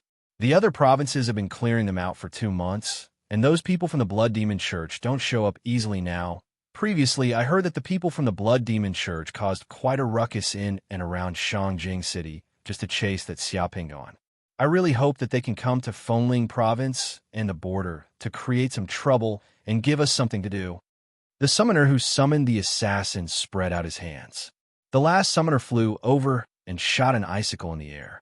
Without batting an eyelid, The icicle nailed a desert bandit who was still wriggling and struggling on the ground in the distance to the ground like a worm. He landed and gently clapped his hands. All right, they've all been killed. Although they're not from a blood demon church, these desert bandits aren't good people either. They actually dared to cross the border and rob the land of the Shang Kingdom. They're courting death. The three summoners chatted among themselves. The people in the caravan beside them were so scared that they didn't even dare to breathe loudly. Muli shrunk his head and looked fearfully at the dark battle god church symbol on the black robes of the three summoners. He nervously swallowed his saliva. Although these three people had just saved the camel caravan, they represented the officials of the Shang Kingdom. The camel caravan that he led was a smuggling team at the border. How could a mouse not be afraid when it saw a cat? Who is the leader of the camel team? The last summoner who landed looked around and asked directly. I'm the captain of this camel team. Muli squeezed out a bitter smile as he patted the centipede beside him. The centipede's curled body instantly stretched out a bit like opening a door on the wall. From O shape to U shape, Muli could walk out of the centipede's protective circle. What's your name? Muli. Muli answered honestly. What happened just now? Muli recounted the entire process of being attacked by the desert bandits. After Muli finished speaking, the three summoners turned their gazes away from him. They no longer had any interest in him. Who is the summoner here? The summoner who summoned the assassin glanced at the corpses of the desert bandits and asked directly. Xiao Pingon could only walk out. What's your name? I'm Chui Li. Chui Li was the pseudonym that Xiao Pingon gave himself.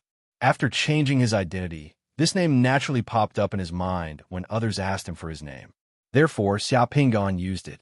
Why are you in the caravan? Sir, he is a guard hired by our caravan. Before Xiao Pingon could say anything, Muli, who was beside him, opened his mouth. Muli, who had an honest face, lied. His expression was especially realistic. He only secretly gave Xiao Pingon a meaningful glance. Oh, the aura of Xiao Pingon was only that of a low-level summoner. The aura of the two desert bandits who were killed by magic on the ground was also very weak. The three summoners didn't care too much. When they heard Muli say that Xiao Pingon was the guard of the caravan, they shifted their gazes away from Xiao Pingon. It was actually very common for these camel caravans to recruit low-level summoners as guards. As for how to hide the divine aura on his body, it was a bit long to say. This was also a skill that Xiao Pingon had just discovered in the past 2 months. In the past 2 months, Xiao Pingon did not enter the spiritual world again in order to be safe. However, the soul power that his body had consumed to kill the nightmare bug in the spiritual world had been completely restored. Because of the absorption of the nightmare bug's soul power, the soul power in Xiao Pingon's body that had been fully restored had reached 13. 5 slashes. When he had just entered the spiritual world, his soul power was only 4. 5 slashes. His entire soul power had increased by 3 times. After the improvement of his soul power, for some reason, Xiao Pingon found that he naturally had the ability to hide his divine aura. He could control the strength of the aura revealed by the summoner's secret mandala. Everything came naturally. Not only that, Xiao Pingon also found that his remote viewing ability seemed to have improved a lot unknowingly. He could see farther, and the details of the things he saw were more and clearer. He remembered that when Xiao Pingon had just joined the Order Committee for the Awakening Ability Evaluation, his remote vision ability was evaluated as level F. Over the past 2 days, if he were to use the previous standards to judge, Xiao Pingon felt that his remote vision ability might have reached level E. The improvement of soul power in the spiritual world could actually bring a series of reaction changes to his body. This was something that Xiao Pingon did not expect. Everything in the spiritual world was like a treasure trove waiting for him to excavate for Xiao Pingon. Apart from these desert bandits, did you encounter any other special people or things on the road? No, we only encountered this group of desert bandits in the past 2 days. After asking a few more questions, The three summoners completely lost interest in the camel caravan. Muli, I'll remember you. You're lucky to have met us this time. After returning to the Phonling province, remember to make up for the tax evasion this time, and then report to the anti-smuggling team. Also, you guys deal with the bodies of those desert bandits. Muli nodded and bowed as he heaved a sigh of relief. Of course, of course. After saying a few words, the three summoners were too lazy to stay any longer. They were not interested in the goods on the centipede of the camel caravan. Not even bothering to look at them, the three summoners directly rose into the air and disappeared in the blink of an eye. Xiaopingan looked at Muli and nodded to him with a smile on his face. Thanks, otherwise I'm afraid I'll be in trouble. Muli smiled bitterly. You're welcome. I should be the one thanking you, brother. You saved my life just now. Those summoners seem to be too lazy to care about the camel caravan. They're senior summoners of the military. All of them are good at flying. Our goods in the camel caravan are nothing in their eyes. We're just making some hard-earned money. How could they care about that? Muli sighed as he glanced at the corpses of those guards and riders who had been killed by the desert bandits. At the same time, his tears flowed out. He pulled himself together as he wiped his tears and started to command the others to collect the corpses of his partners and clean up the battlefield. Those desert bandit sabers and swords were pretty good and could be exchanged for some money. Those desert bandits also had some gold coins and silver coins. These items could more or less make up for the loss of the camel caravan. While the others were busy, Xiaopingan was not idle either. He came to the corpse of a desert bandit whose chest was pierced by an icicle and nailed to the ground. He took off the desert bandit's wolf mask and looked at it. That wolf head mask was brand new. Most importantly, this wolf head mask was very delicately designed. The crystal lens of the wolf head mask could resist the wind and sand to maintain one's vision. The copper trachea on the mask was a bit ingenious, which could allow one to breathe in the sand underground. This thing was a bit useful. Xiaopingan put away a wolf head mask of a desert bandit. Under the command of Mu Li and the other people, the centipedes soon dug out rows of huge pits on the ground with their pairs of huge feet like shovels.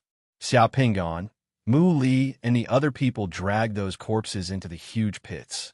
After that, the centipedes dug out the soil outside the pits with their pairs of huge feet and directly buried those corpses in the soil. After cleaning up the battlefield hastily and recovering their sadness, the camel caravan continued to drive the centipedes on the road. With red eyes, Muli raised his voice as a desolate folk song reverberated in the wilderness full of yellow sand. The moon bends in the middle of the sky. The boat bends by the riverside. The slopes on both sides of the river are opposite to each other. The two ends of the carrying pole are opposite to the basket.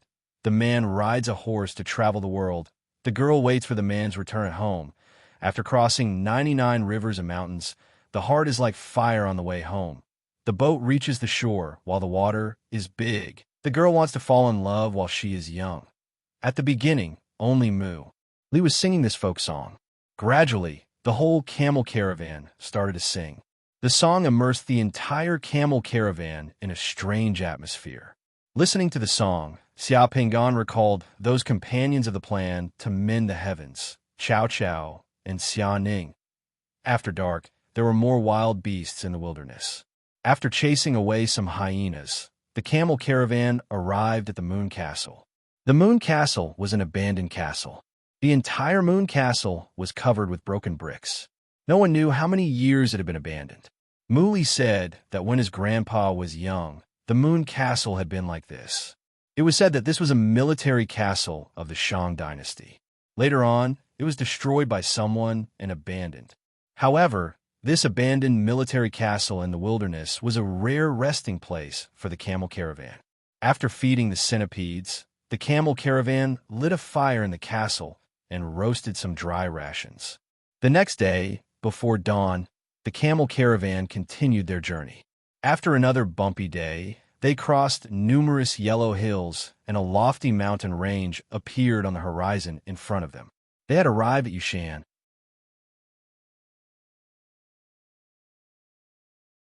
Chapter 344. Brother, I will be going back and forth to secluded mountain often in the future. Thank you for saving my life this time. If you need any help in the future, feel free to come to the depot and find me. In the depot, the centipedes were lying on the ground. The goods on their backs were being unloaded. Other than Mu Li's caravan, there were more than 10 other caravans gathered in the depot. In the entire depot, goods were piled up like mountains. There were more than 200 of the centipedes lying on the ground. They were all lying on the depot, giving people the feeling that they had come to a busy train station. Other than the centipedes, many people were also busy here. The goods shipped from the Shang dynasty and the goods shipped out of Secluded Mountain were all exchanged here. These depots were the trade hubs of Secluded Mountain. After entering Secluded Mountain, Xiaopinggan followed Mu Li's caravan for 2 days before finally arriving here. This was Secluded Mountain City. It was the largest and most prosperous place in Secluded Mountain. Normally, when people talked about Secluded Mountain, they referred to the entire Secluded Mountain as well as this place. Xiaopinggan had arrived at his destination and was about to part with the caravan. Mu Li reluctantly bid farewell to Xiaopinggan. Xiaopinggan waved his hand, bid farewell to Mu Li and the caravan, and walked out of the depot. At the entrance of the depot, there were all kinds of goods trading information and notices. Xiaopinggan also saw his wanted poster on the bulletin board at the entrance of the depot. The name of the wanted poster was a reward of 100,000 gold coins for finding the murderer of my father-in-law's family. This person killed my father-in-law's family 2 months ago. He might have already run to Secluded Mountain. If anyone can provide information about this person, once it is confirmed, I will reward him with 100,000 gold coins.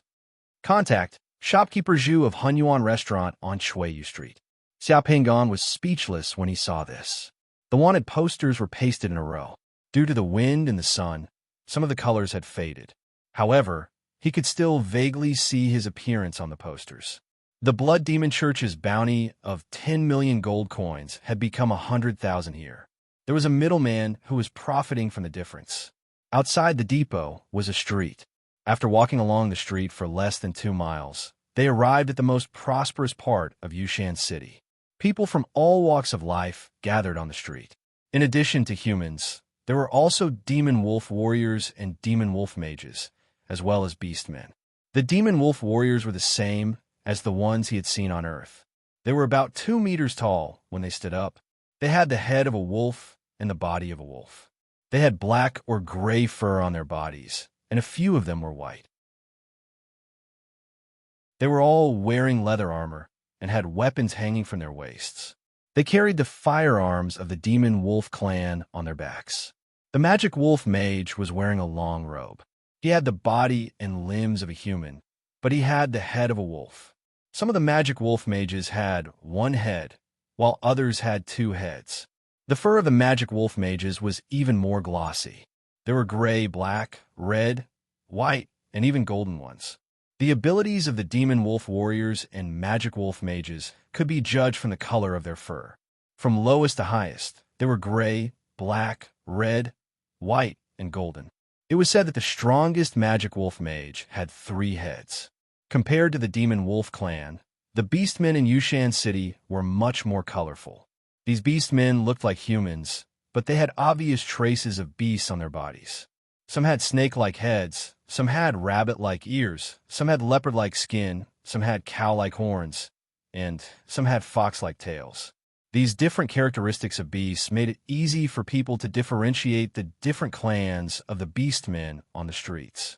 Snake clan, rabbit clan, leopard clan, cow-headed clan, and fox clan. These beastmen were all colorful and dazzling. Many beastmen set up stalls in the streets to sell all sorts of things: gems, herbs, realm pearls, jewelry, and all sorts of weird things. They could be traded with gold or silver.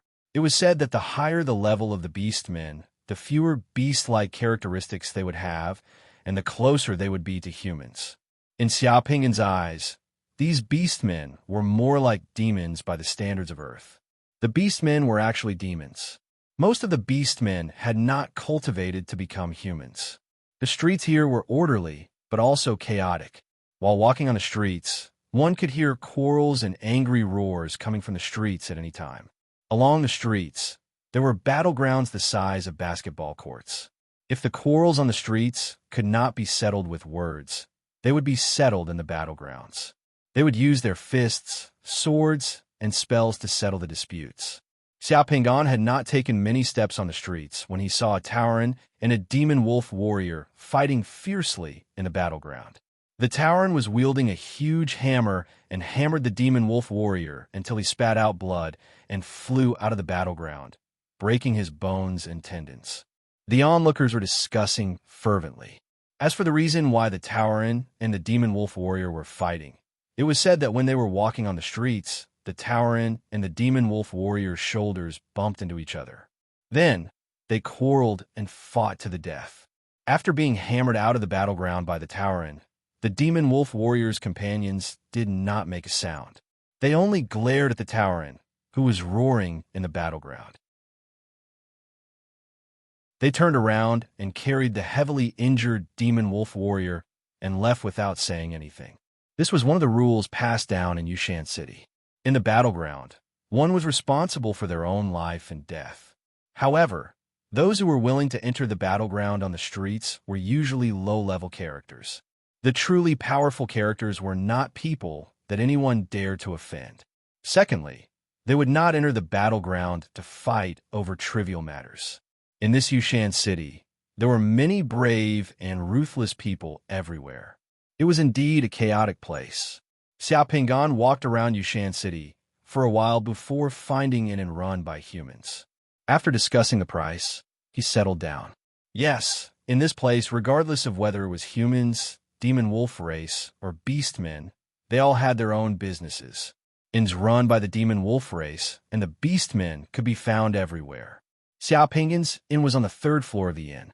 After checking that there was nothing wrong with the room, Xiao Pingan opened the window of the room and hung the birdcage by the window. After a while, a flapping sound could be heard from the sky. A condor owl flew in from the outside, flew through the window, and landed in the room.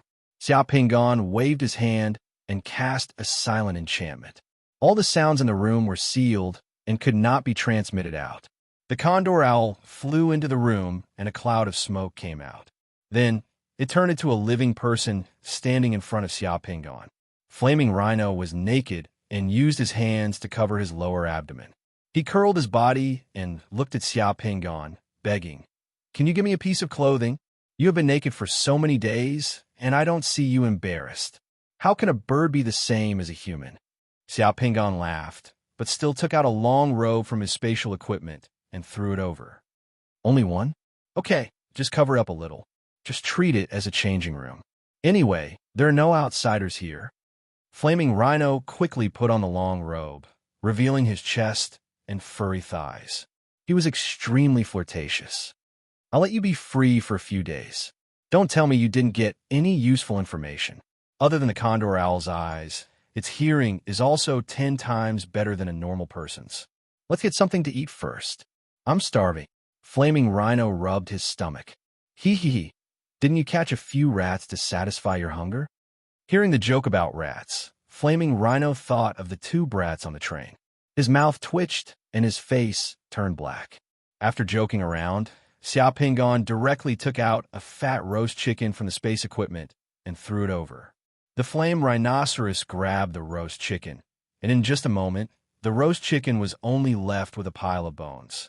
He finally sighed in satisfaction. Wei Jiangxing is very famous in Yushan City. He is the leader of the morality gang in Yushan City. The morality gang is one of the few big powers in Yushan City. The headquarters of the morality gang is at the Morality Castle in the east of Yushan City. The Morality Castle controls an area of more than 2 kilometers and has more than 1 million people. Legend has it that Wei Jiangxing is a summoner at the 6th Sun realm.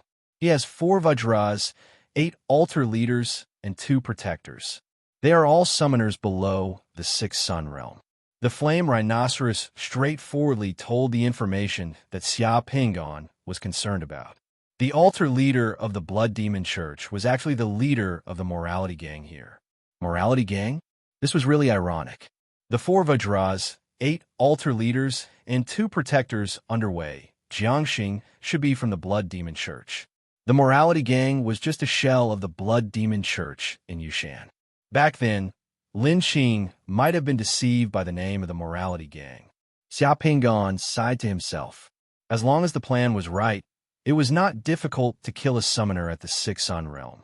Flaming Rhino in front of him was a top assassin at the Six Sun Realm. Xia Pingan's eyes were filled with murderous intent. It's just that. Flame Rhinoceros looked at Xia Pingan's face and stammered. But what? Wei Jiangxing left the morality castle 2 months ago. He said that he was traveling and has not returned yet. Hearing this, Xia Pingan was also stunned. This Wei Jiangxing couldn't be looking for him, right? If he did not show up, Wei Jiangxing would not return. How long would he have to wait for him in Yushan? If he did not return for a few years, would he have to wait for him for a few years? Xia Pingan frowned and walked around the room. Is there any other valuable information? Wei Jiangxing's morality gang has been fighting with the Fire Dragon Pavilion for a silver mine on a mountain. The friction between the two parties is getting worse by the day. The Fire Dragon Pavilion is deploying troops and preparing to take over the silver mine on that mountain, while Wei Jiangxing is not in Yushan. The Taurens and Snake people on the Orc side seem to want to interfere. The morality gang has sensed the danger and is recruiting troops. The atmosphere in Yushan City is actually a little tense now. Fighting for the silver mine? Fire Dragon Pavilion? Xia Pingan's heart skipped a beat. He could make use of this. He could not show up, but he could think of a way to lure Wei Jiangxing back and wait for him. The Great Shang Nation also has a power in Yushan City called the Great Shang Alliance. There is also a Rock King auction house in Yushan City.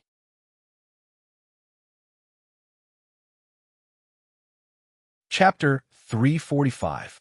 At night, when the lanterns were lit, the entire Yushan City was bustling with noise, as though it was a city without night. When Xia Pingan arrived at the Rock King auction house, he was shocked by the scale of the Rock King auction house. It was too big. The King Peng auction house in Yushan City was much bigger than the King Peng auction house in Shangjing City. Just the square outside the King Peng auction house was as big as a football field. From the outside, the King Peng auction house looked like a huge stadium. At the entrance of the auction house, a golden peng was standing tall with its head held high and its chest puffed out. Its aura was unparalleled. Behind the peng, the auction house was brightly lit. Under the peng's spread wings, there were a total of 6 entrances to the auction house. In front of each entrance, there were 2.5-meter tall minotaurs. They wore heavy armor and held heavy hammers in their hands.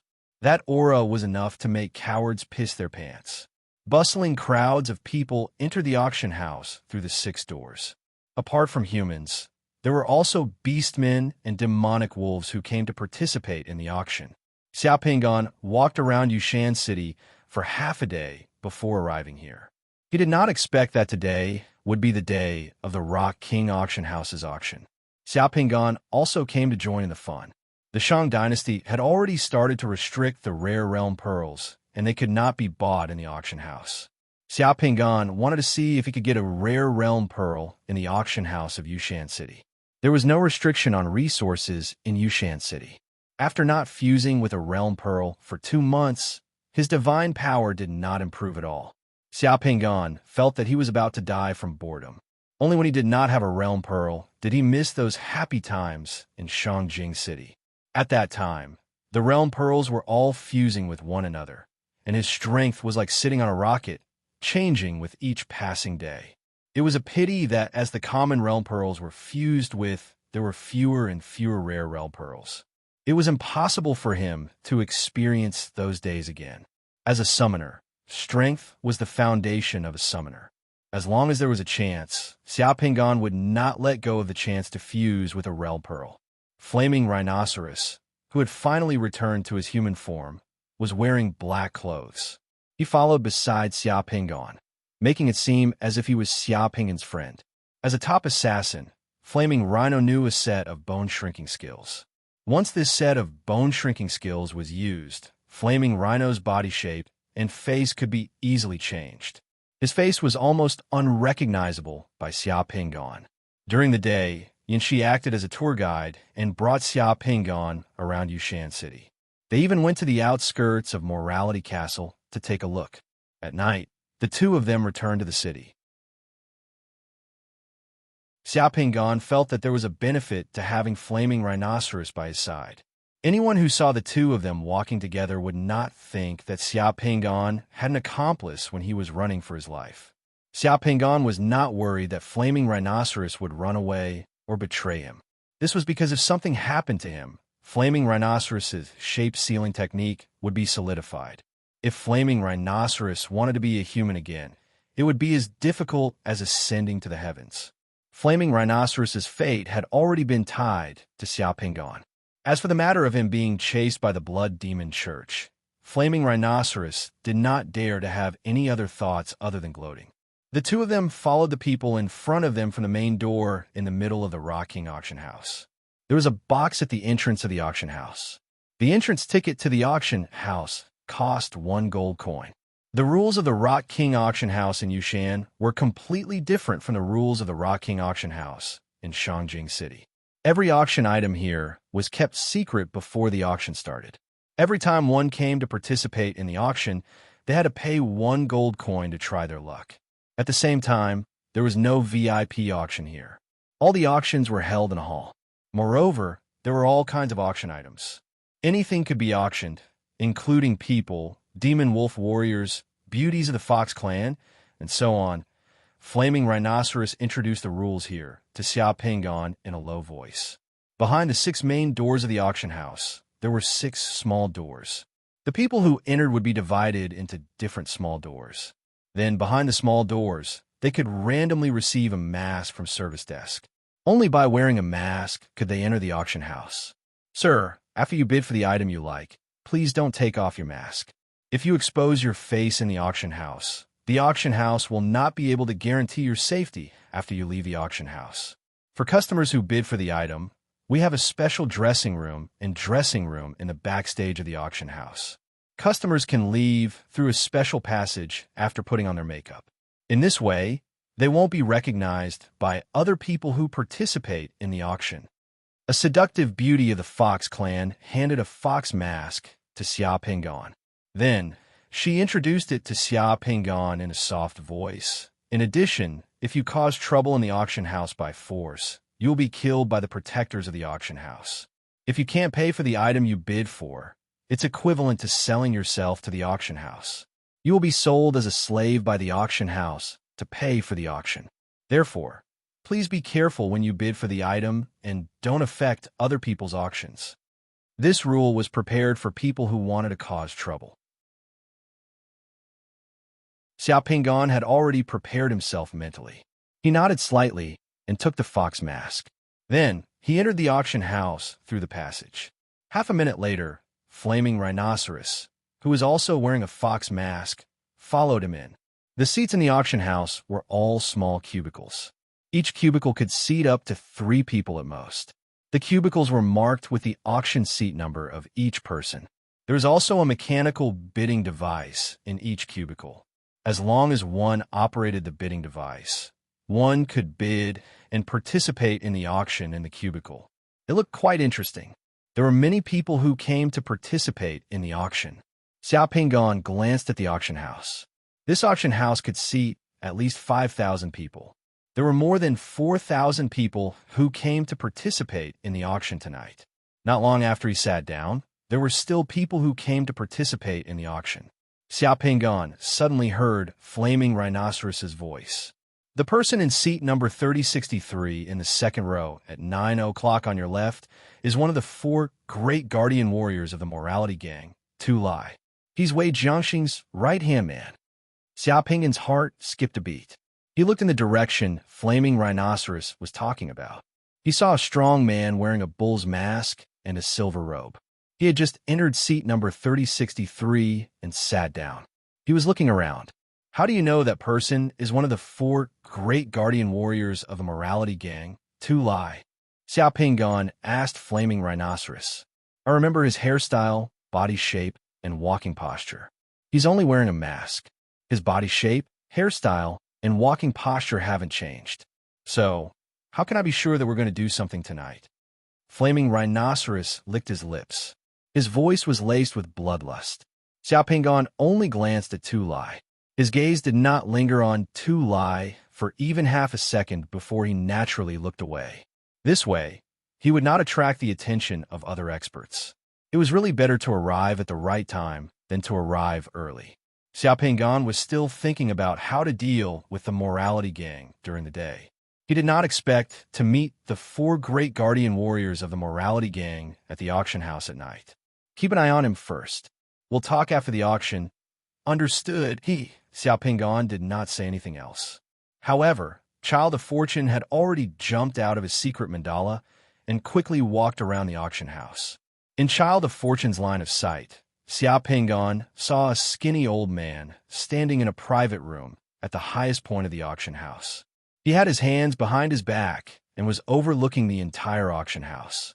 A fat man wearing a pair of gold-rimmed glasses, a small mustache, and a gorgeous robe stood respectfully beside the old man. Old Crane, it's been a bit chaotic outside recently. The friction between the morality gang and the Fire Dragon Pavilion seems to be expanding. A few tribes of the Devil Wolf clan are fighting over the fertile water plains. The Devil Wolf clan is also reshuffling. The few Devil Wolf mages and Devil Wolf warriors who were expelled from the defeated tribes are all heading towards Yushan City. Yushan City is not peaceful. Since when has Yushan City been peaceful? The old man's eyelids drooped. His expression did not change at all. We've killed a lot of people who came to the auction house to cause trouble. Don't worry. If anyone doesn't know the rules, I'll naturally let them know. With Old Crane's words, I'm relieved. The fat man revealed a smile on his face. After Child of Fortune walked around the auction house, he sat on Tuli's head with an angry expression. Child of Fortune had indeed sensed the bloody aura of the blood demon sex devil's eye from Tuli's body. Xiao Pingon stared at the auction house. His eyes had already unknowingly narrowed. His gaze was as cold as a blade. Not long after, the auction began. The auctioneer who walked onto the stage was a man with 2 long rabbit ears. He was a rabbit man from the Beast clan. Apart from the 2 rabbit ears, the auctioneer also had 2 long and sharp rabbit teeth. Distinguished guests, today's auction of the Rock King Auction House officially begins. The first item to be auctioned today is the twin beauties of the Fox clan. Following the auctioneer's introduction, a pair of beautiful Fox clan girls walked onto the auction stage hand in hand. They turned around on the stage and displayed their flirtatious figures and appearances. Looking at the pair of Fox clan girls, the eyes of many people in the auction house lit up. They secretly swallowed their saliva. The starting price of this pair of beautiful Fox clan girls is 500 gold coins. Each increment must not be less than 50 gold coins. Everyone please bid. The mechanical bidding machine in the auction house began to ring. There were a few slots on the bidding machine that had the lowest increment of 1 to 10 times. Those who wanted to bid for the Fox clan girls frantically pulled the mechanical bidding machine. In less than half a minute, the pair of Fox clan girls were bought by someone at the price of 2,350 gold coins. The mechanical bidding machine was indeed very useful in this kind of situation. It could greatly increase the efficiency of the auction. After the pair of Fox clan twins, the next item to be auctioned was 20 sets of Foundation Establishment Realm beads in a row.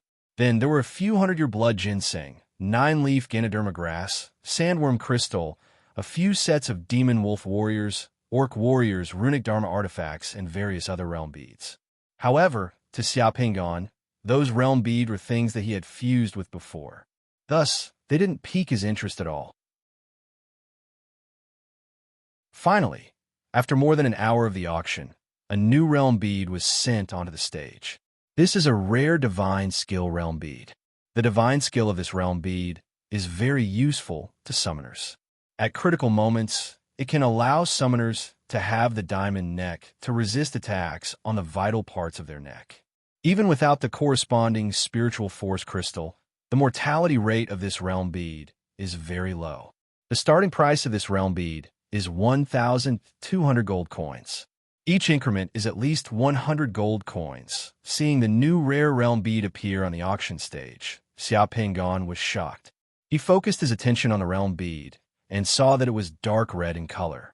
There were 2 words in Xiaozhuan on the realm bead, Dongxian. Seeing the 2 words Dongxian, Xiaopingan knew why this realm bead could allow summoners to have the divine skill to protect their necks. Dongxian was the famous strong neck order. As soon as this rare realm bead appeared, the bidding in the auction immediately became intense. The original starting price of 1,200 gold coins quickly broke through 2,000 gold coins. Xiaopingan also called out 2 bids, but seat 3063 bids 3,800 gold coins. Seat 3063 bids 3,800 gold coins. Is there anyone who wants to go higher? The auctioneer in the venue became excited. Seat 3063 belonged to one of the righteous gang's 4 great guardian deities, Tuloi. This price was already 3 times the starting price of the rare realm bead. It was already very expensive. The other competitors also shrank back. Xiaopingan was rich, but after thinking about it, he only glanced at seat 3063. His lips curled into an unfathomable smile, and he also gave up on bidding. I announced that this divine skill realm bead belongs to seat 3063.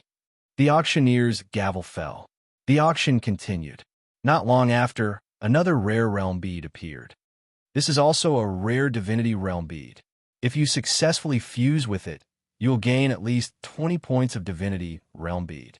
Although this rare divinity realm bead is hard to fuse with, its biggest feature is that you won't die even if you fail to fuse with it. It's very safe. If you have the corresponding divinity realm bead or want to challenge it, you can have a try. The starting price of this realm bead is 1,000 gold coins. Xiaopingan looked at the divine power realm bead. He saw the 4 Xiaozhuan characters on the realm bead, Haoyang's defense, and understood. This realm bead only increased divine power. Moreover, it was not cheap, so the competition was not very intense. After a few rounds of bidding, Xiaopingan won the realm bead for 2,300 gold coins. Later on, another rare divine power realm bead was sold together with a divine sense crystal. This rare divine power realm bead was 1,000 gold coins per word. When paired with the divine sense crystal, the starting price was 2,600 gold coins.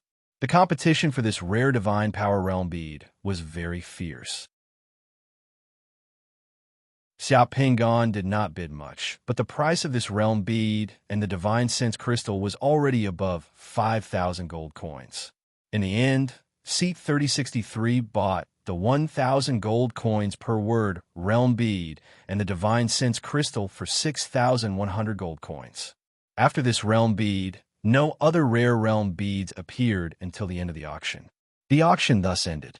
Once the auction ended, Xiaopingan gave Flaming Rhinoceros a look. Flaming Rhinoceros nodded slightly and quickly left.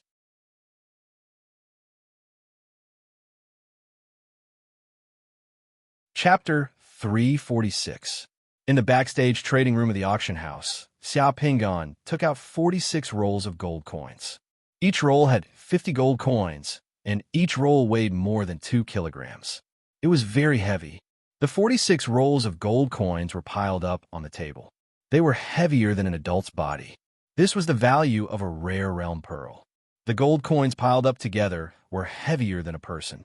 Ordinary people could only shrink back at the sight of it. The gold notes of the Shang dynasty could also be used in Yushan. However, Xiaopingan did not have many gold notes on him, so he directly used gold coins to pay. After the staff of the auction house checked the authenticity of the 46 gold coins and confirmed that there was no problem with the gold coins, a hardwood box was placed in front of him. "Sir, this is the realm pearl that you bought." Xiaopingan opened the box. Inside the box was the realm pearl Haoyang's debate. He nodded and put the box away. "Sir, do you need to change your clothes and leave through the special passage of the auction house?" "There's no need to go through the special passage. Where's your changing room?" "I'll just change my clothes." "All right, sir, please follow me.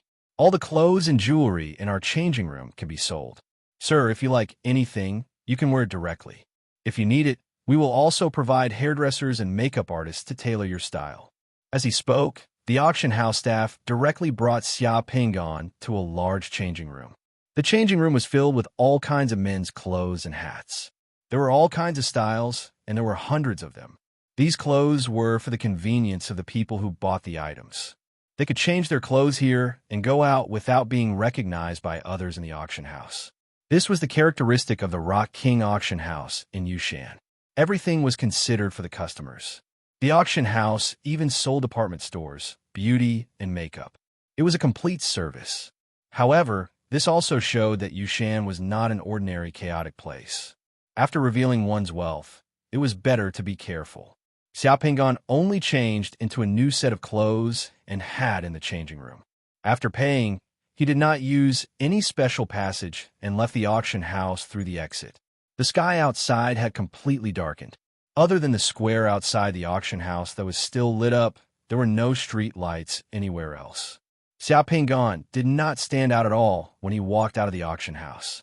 He blended into the crowd and left the auction house. After leaving the square, Xiao Pingan quickened his pace and soon came to a sparsely populated alley. The flame rhinoceros waved at Xiao Pingan from the alley. That Turi didn't use the auction house's special passage. Flame rhinoceros said softly as soon as she saw Xiao Pingan. "Where will he go?" Xiao Pingan asked. "There's a high chance that he'll return to Morality Castle." The refined temperament on Xiao Pingan's body suddenly disappeared. His killing intent suddenly overflowed, and his eyes shot out a cold light. He only said 7 words straightforwardly: "Find a place and kill him." Upon hearing Xiao Pingan's words, Yinshi smiled. It was exactly what he wanted. "I've chosen place. We can go there and wait for him to come to us." "Then let's go." Flame Rhinoceros grabbed Xiao Pingan and sank into the ground, disappearing in an instant. Just as Xiao Pingan left the Rock King auction house, Turi, one of the 4 great warriors of the Morality Gang, walked out of the auction house with a few of his followers. Turi's hair was tied up in small braids. His eyes were like copper bells. His big nose and big mouth were like a lion's mouth. He also had a face full of hair. At first glance, he looked quite intimidating. There were 2 black horse carriages outside the auction house. When they saw Turi coming out, the 2 black horse carriages drove over. Turi got into one of the carriages while his followers got into the other. The 2 horse carriages then left the auction house and headed east. The 2 horse carriages were not slow. It did not take long for them to pass through the night of Yushan City and reach the outskirts of the city. Secluded Mountain City was located in a huge basin in a mountain range. Inside the city, it was bustling. Outside the city, different powers had their own territories. Many places were cold and desolate, and there were barely any people at night. The road from Yushan City to the Morality Gang's territory had to pass through a huge forest of giant fir trees and a mountain path. The lanterns on the 2 horse carriages had been lit up long ago. They swayed on the horse carriages as they illuminated the road in front of the horse carriages.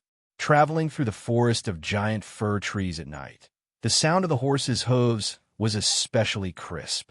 Just as the horse carriages entered the depths of the forest of giant fir trees, dozens of arrows, a large number of icicles, and fireballs suddenly flew over.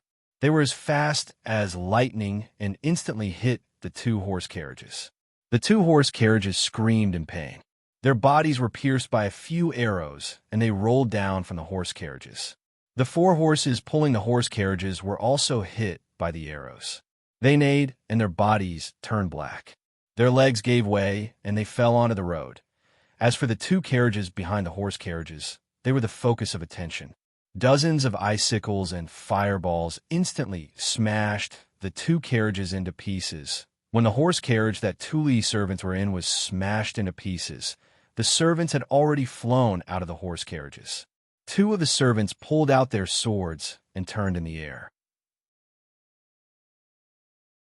They stepped on the air and dived into the forest like eagles, showing that they were not weak martial artists. A large group of werewolf warriors rushed out of the forest of giant fir trees. They growled in a low voice and pounced towards the horse carriages. 2 of the servants flashed with the brilliance of water shields. While protecting themselves, they also released fireballs and ignited the bodies of the 2 werewolf warriors that rushed out of the forest. There was also a summoner who summoned a group of elite slave soldiers to surround himself. At the same time, he faced the incoming werewolf warriors. The asterisk starts. Tully roared. With a loud rumble, he charged out of the burning carriage like a ferocious tiger. His body was surrounded by a flashing blue water shield. He coldly glared at the charging demonic wolf warriors with a murderous look on his face. "You demonic wolf trash. How dare you target me? You must be tired of living." After saying that, Tully stomped his foot, and a large area of light shone under the feet of the demonic wolf warriors. In just one move, more than 10 demonic wolf warriors were frozen. Then he waved his hand and summoned 2 flaming tigers. As soon as the flaming tigers were summoned, they pounced towards the frozen demonic wolf warriors and turned them into ashes in an instant. A red-haired demonic wolf mage rushed out of the forest and was immediately targeted by Tully. Tully waved his hand and sent several fireballs flying towards the demonic wolf mage. Just as the demonic wolf mage used his water shield to block the fireballs, Tully's figure flashed like lightning and arrived beside the demonic wolf mage. His hands flickered with golden light as they passed through the water shield and grabbed the demonic wolf mage's neck. With a roar, he directly twisted the demonic wolf mage's head off. The demonic wolf mage's spine was separated from his head, revealing the bloody spine on his neck. It was very frightening. At the same time, 2 wisps of black mist suddenly drilled out from the ground beneath the 2 summoners and engulfed them. Without a sound, the 2 summoners' flesh and blood fell down like melted candles. Their skeletons also collapsed with a clatter. Behind the 2 black mists, a demonic wolf mage with 2 heads emerged from the black mist. Then, the black mist turned into a long whip and lashed towards Tully. Bone-corroding smoke. Tully's expression changed. He quickly retreated and waved his hand to summon 50 armored warriors. Some warriors blocked in front of him, while others rushed towards the demonic wolf warriors. The summoned warriors in front of Tully instantly turned into light and dissipated when they were touched by the black mist whip. The whip made of black smoke was unstoppable, but it was like a black snake in the air. With a twist of its body, the whip split into 2 whips. The extra whip changed direction and coiled around the other warrior follower of Tully. That martial artist had just killed a demon wolf warrior, but before he could retreat, he was entangled by that whip of black smoke. With a crash, his flesh and blood fell apart like wax, leaving behind a bloody skeleton that was still moving forward a few steps due to inertia. Then, a demon wolf warrior smashed his body with a mace, and with a crash, he was reduced to powder and fragments.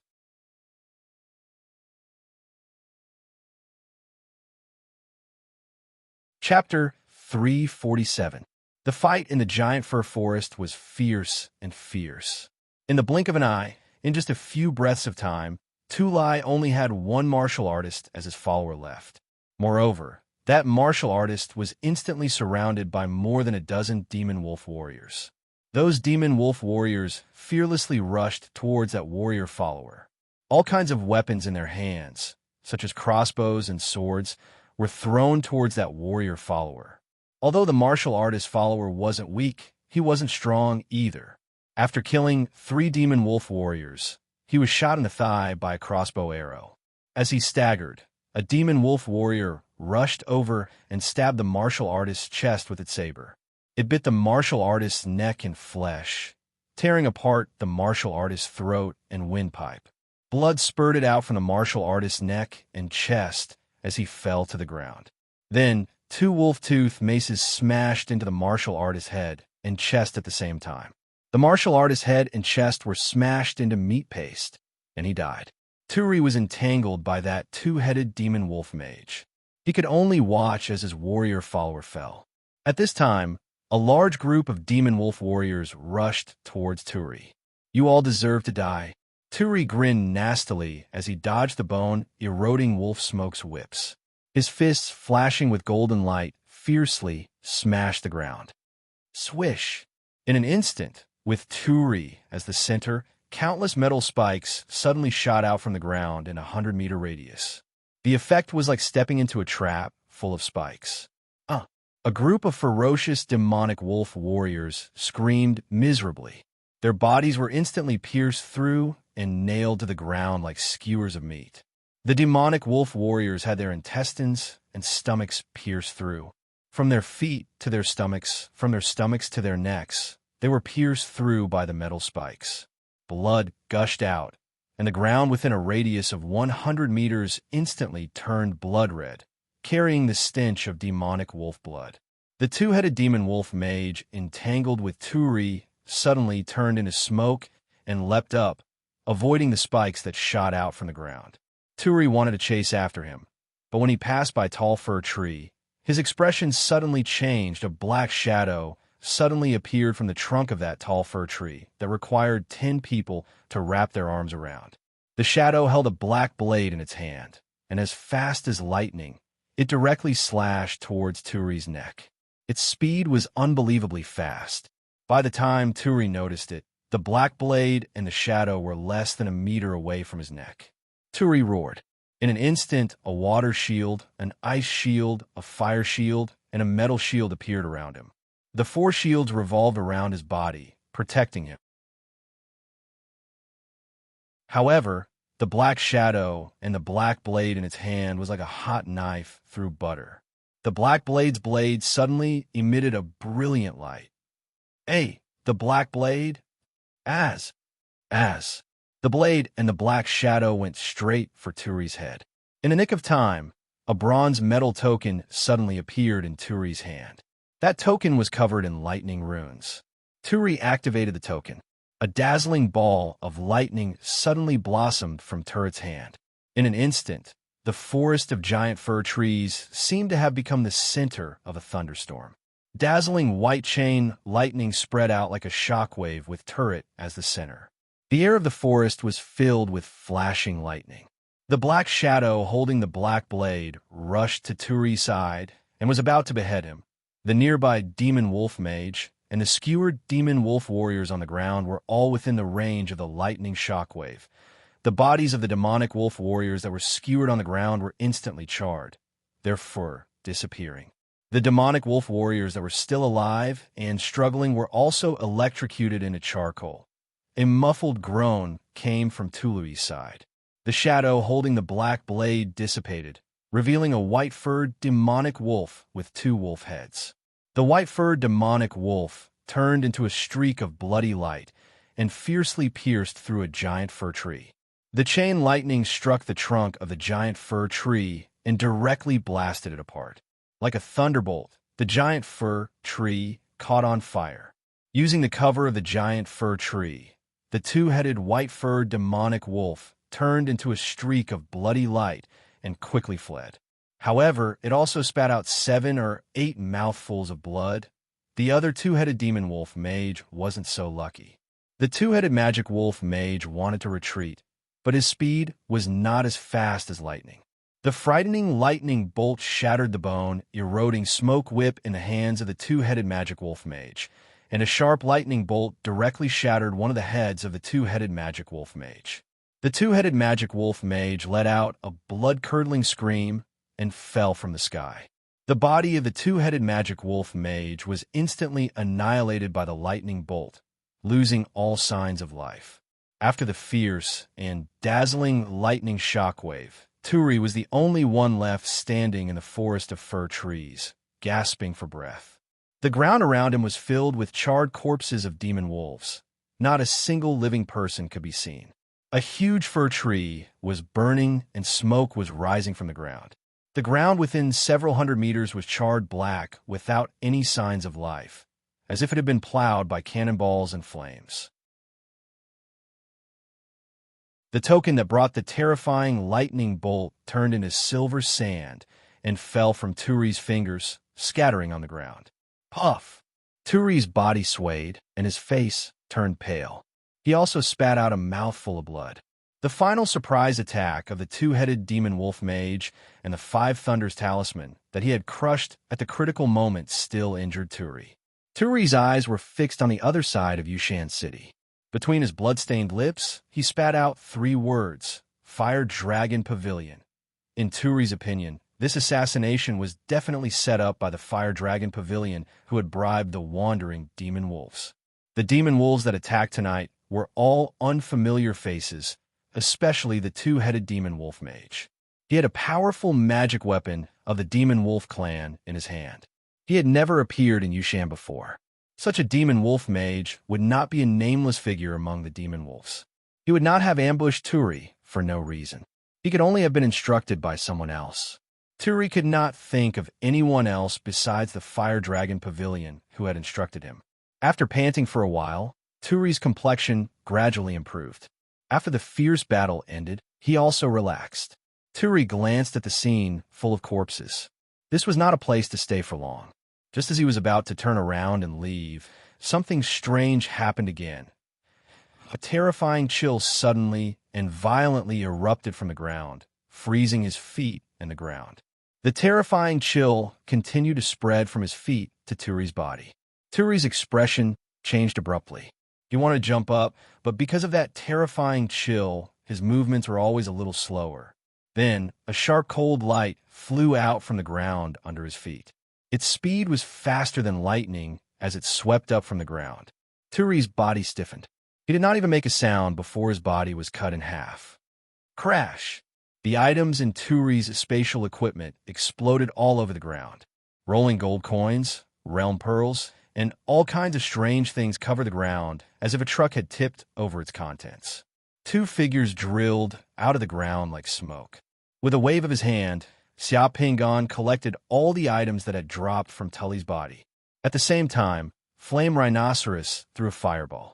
The fireball burned on the ground, burning the 2 halves of Turi's body into charcoal and destroying the terrifying traces of ice on the ground. Xia Pingan shouted in a low voice, "Let's go." Flame Rhinoceros did not say anything and grabbed Xia Pingan. The 2 figures turned into black smoke and sank into the ground, disappearing in the blink of an eye. From killing Turi to leaving, the entire process took less than a second. The giant fir forest was silent. Apart from the corpses on the ground, there was no other sound. In the distance, in the giant fir forest, the 2-headed white-furred demonic wolf that was running wildly while vomiting blood suddenly stopped. Its white fur was scorched by the lightning. It turned its 2 heads abruptly, its 4 eyes flashing with bloody light. It looked at the place where the battle had just taken place with an incredulous gaze. On the skin of the 2-headed white-furred demonic wolf's chest, the blood imprint of his family's vengeance curse was burning hot and resonating with his bloodline spirit. The reaction of the curse imprint came from a member of his family. As far as he knew, that member of his family was very ambitious. He had left Yuanxiu a year ago and entered the secondary plane of fight. That member of his family was his junior. But just now, he sensed that the vengeance curse imprint left behind by that member of his family had appeared at the place where he had just fought with Turi. What was going on? The vengeance curse of the demonic wolf clan would never be wrong. This was the unique bloodline ability of the demonic wolf clan. Why would the vengeance curse of the demonic wolf clan member who had left Yuanxiu and entered the secondary plane appear here?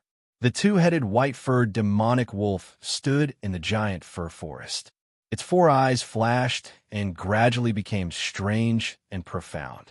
After a while, the 2-headed demonic wolf suddenly turned around and left the giant fir forest in a flash. Half an hour later, a group of people flew over from the east and arrived at the place where Turi had died. Fire Dragon Pavilion. A furious roar came from the giant fir forest.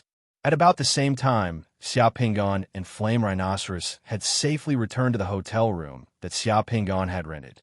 As soon as they arrived, Xia Pingan waved his hand and the entire room was covered by his silence barrier. That was close. I didn't expect that Turi to have the 5 Thunders talisman. Flame Rhinoceros sat on a chair and let out a long sigh.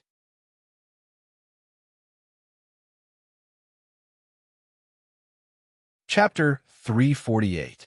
As one of the 4 great guardian warriors of the Morality Gang, it's not surprising that Tu Lai has something that can save his life. Fortunately, those magic wolves helped us step on the mines, saving us a lot of effort. As Xia Pingan spoke, he recalled the terrifying chain of lightning that burst out from Tu Lai's hand.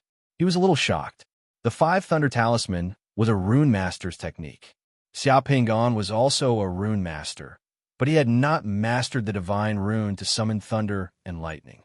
When he saw that kind of talisman, he could only admire it in his heart. Xia Pingan secretly thought that when he mastered the divine rune of thunder, he would definitely make a bunch of thunder talismans to save his life. Those things were simply too useful. This is the problem that assassins and killers will face when they take action. Unexpected assassinations and actions can seize the best opportunity. Sometimes, they can catch the opponent off guard and achieve the greatest results. However, at the same time, due to insufficient information preparation, this kind of assassination sometimes faces a higher action risk because you don't know what trump cards the opponent has yet to reveal.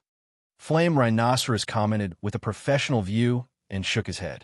By the way, what kind of celestial device was that black saber in the hands of the two-headed magic wolf sorcerer? It was so powerful that it broke through Tu Lai's 4 summoned shields in one strike and almost killed Tu Lai. On that celestial device, there was a shadow of a golden, 3-headed magic wolf? Xia Pingan asked curiously. You haven't seen that thing before? Flaming Rhino looked at Xia Pingan strangely. What's so strange about that? I just came to the Yuanxiu world not long ago. It's normal that I don't know about it. Xia Pingan shrugged. That black saber should be a high-level celestial device. In fact, it can already be regarded as a soul device. Soul device? What's that? The foundation of a soul device is also a celestial device made by a casting master.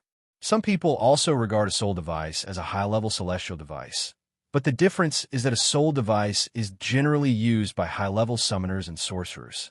After a high-level sorcerer infuses his own spirit into it, the celestial device becomes a soul device and becomes more powerful. It has some strange abilities and even has its own consciousness. The saber used by Yao Dao of the Shadow Guard of the Judgment Army is also a soul device. Depending on the spirit that is infused into the celestial device, there are sacred devices and divine devices above soul devices. These are all rare treasures. Flaming Rhino licked his lips, greed and envy flashing in his eyes. The origin of that two-headed, white-haired sorcerer-wolf sorcerer might not be ordinary. Otherwise, he wouldn't have such a thing in his hands. Why don't we find an opportunity to kill that two-headed, white-haired sorcerer-wolf sorcerer and snatch his soul device? Then we'll be rich. Flaming Rhino was really not a decent person. All he thought about was killing people and plundering. However, there was another piece of information in Flaming Rhino's words that piqued Xia Pingan's interest. What are the sacred devices and divine devices you mentioned? Are they also higher-level celestial devices? A celestial device infused with spirit by a demigod summoner of the Ten Sun realm can be nurtured into a sacred device. A celestial device infused with spirit by a deity can be nurtured into a divine device. These two things have great power. What stage can a summoner create a soul device?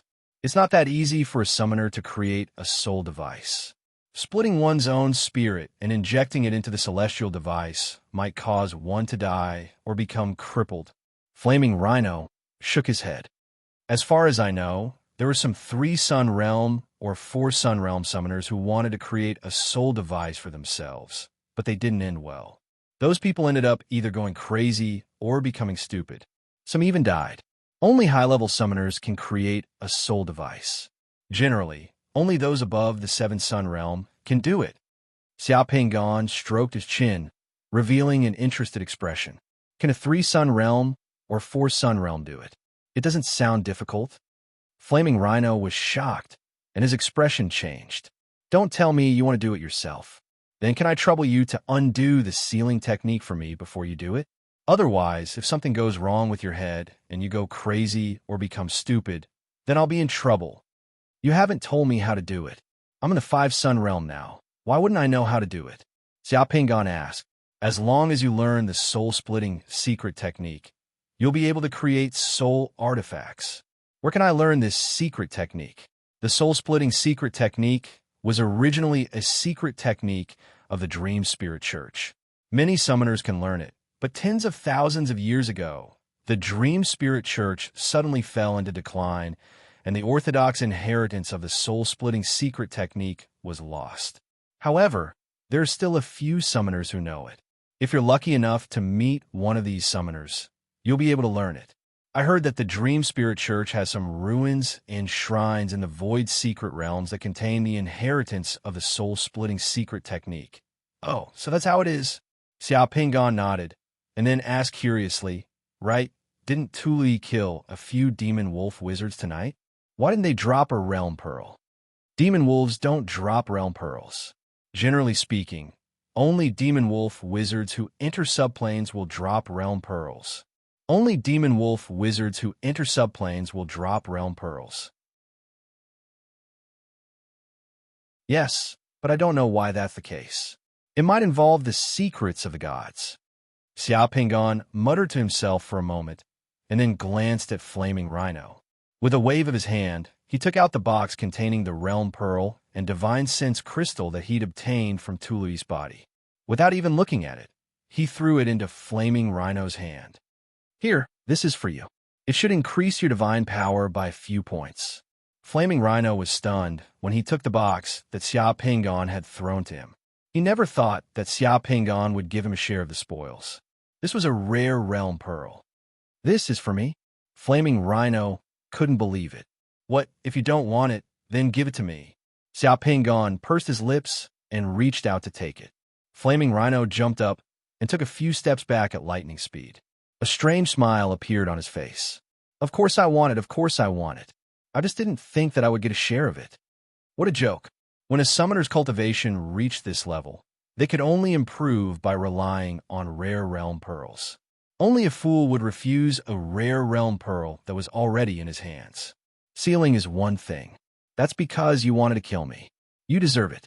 Even if I kill you, you have to accept your fate. But work is work. Under my command, if you do a good job, you'll naturally be rewarded. I won't let those who help me suffer. Xiao Pingon shrugged. All right, if there's nothing else, you may leave. Also, keep an eye on me. I'm going to fuse with the realm pearl tonight. Flaming Rhino nodded. He was afraid that Xiao Pingon would go back on his word. He instantly turned into a cloud of black smoke, burrowed into the ground, and disappeared. As soon as Flaming Rhino left, Xiao Pingon summoned the Black Dragon to guard the room. Then, he began to check the spoils of war tonight. Tu Lai had about 100,000 gold coins on him. In addition to the gold coins, there were some Shunli Dan and other miscellaneous items. But the most important thing was Tu Lai's realm pearls. Tu Lai's realm pearls weren't just the two he had bought at the auction house tonight. There were more than 20 of them. Those 20 realm pearls were all placed in boxes specially used for collecting realm pearls. Xiao Pingon was a little excited. He rubbed his hands and opened the boxes one by one to take a look. A divine realm pearl returned to its original state. It's already been fused. Xiao Pingon opened the first box. He glanced at the realm pearl inside and put the box aside. Gongsun, e-repelling fish. This realm pearl has also been fused. Xiao Pingon opened the second box. Path-seeking realm pearl. An old horse knows the way. This one has also been fused. Tsingzi, slaughtering pig. Truth realm pearl. This one has also been fused. Yang Che Wang Fu. This realm pearl is Playboy's favorite. Beauty realm pearl has also been fused. Song Jie's realm pearl has also been fused. Most of the realm pearls in those boxes had already been fused by Xiao Pingon. However, when Xiao Pingon was halfway through, a black box opened. Xiao Pingon's eyes suddenly lit up. Inside the black box lay a black realm pearl. Inside the black realm pearl, there was a sizzling electric light flashing. Amidst the electric light, there were 3 golden words in Xiaozhuan. King Wui. Seeing the 3 words and the electric light flashing in the realm pearl, Xiao Pingon's heart skipped a beat. He thought to himself, it can't be so coincidental, right? In addition to this realm pearl, there was also a letter in the box. Xiao Pingon picked up the letter and read it. Brother Tu Lai, Junjian. After we parted at the Great Dragon Mountain last time, half of the matter entrusted to me by Brother Tu Lai has been settled. I came across this Divine Thunder Realm Pearl in the Tianmen market and bought it. The Divine Thunder Realm Pearl is really rare, and the corresponding Divine Thought Crystal is even rarer. Brother, after obtaining this Divine Thunder Realm Pearl, you must not be greedy and rush to fuse it. You should know that although the Divine Thunder is strong, if this Realm Pearl is not compatible with the Divine Thought Crystal, almost no one can succeed in fusing it rashly, and nearly half of those who fail will die. Hurry is a taboo in the cultivation of summoners.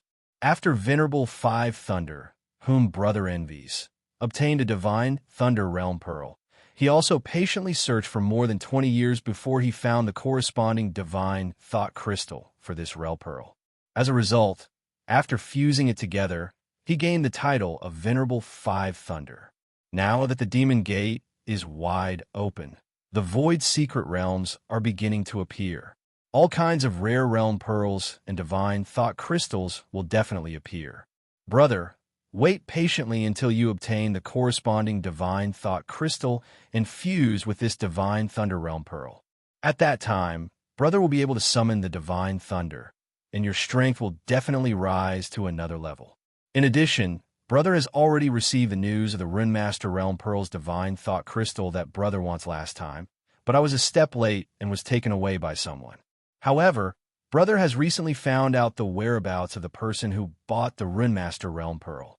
If I can buy it from that person, Brother will send it to Brother. This letter was signed with only the two words, Brother You. It seemed that it was sent by a person who called Tu Lai's brother and had the word You in his name. Moreover, from this letter, Xia Pingan also saw Tu Lai's ambition to become a Rune Master and master the Divine Thunder summoning. This ambition might have been aroused by the Venerable Five Thunder mentioned in the letter. Unfortunately, for Tu Lai, even if he had the Divine Thunder Realm Pearl, he still had to wait for the corresponding Divine Thought Crystal to summon the Divine Thunder.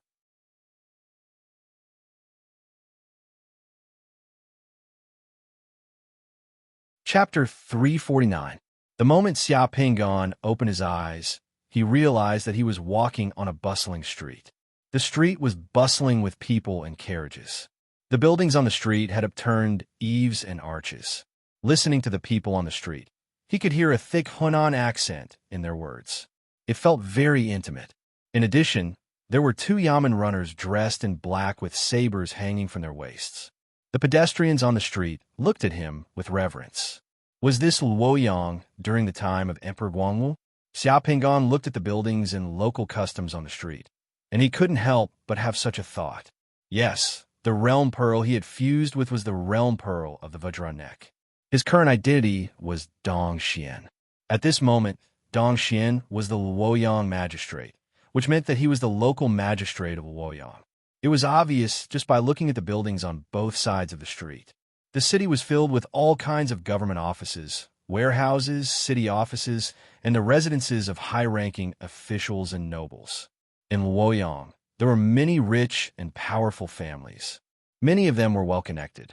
It wasn't easy to be the Luoyang magistrate. Just as Xia Pingan was sizing up the scenery on the street, a young man dressed in a Yamen runner's uniform ran over from the corner of the street. He was panting with a flushed face. The moment the Yamen runner turned the corner, he saw Xia Pingan patrolling the street. Without thinking, he rushed over to Xia Pingan. He didn't even have time to catch his breath before he hurriedly reported. Reporting to my lord, it's not good. Someone killed someone on the street in front of Chongwen Lane. Xia Pingan thought to himself, here it comes. What guts? Someone actually dares to kill someone on the street. Quickly bring me over to take a look. Yes. The Yamen runner turned around and jogged, leading Xia Pingan in the direction of Chongwen Lane. During the Eastern Han Dynasty, Luoyang City already had a flourishing atmosphere.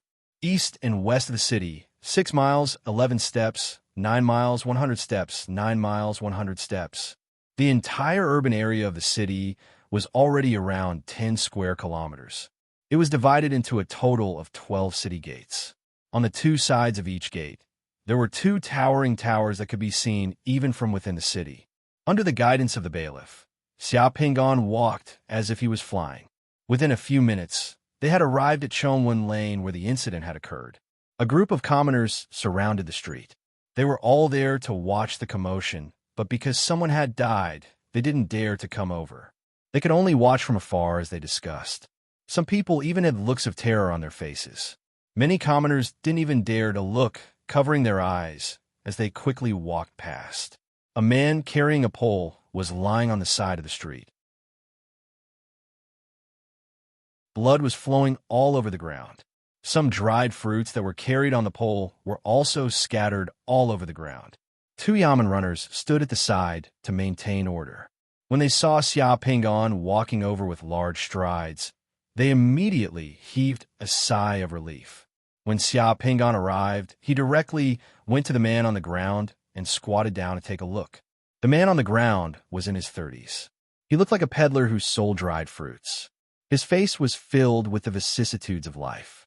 Due to the loss of blood, his face and lips were slightly pale. There were 2 fatal wounds on the man's body.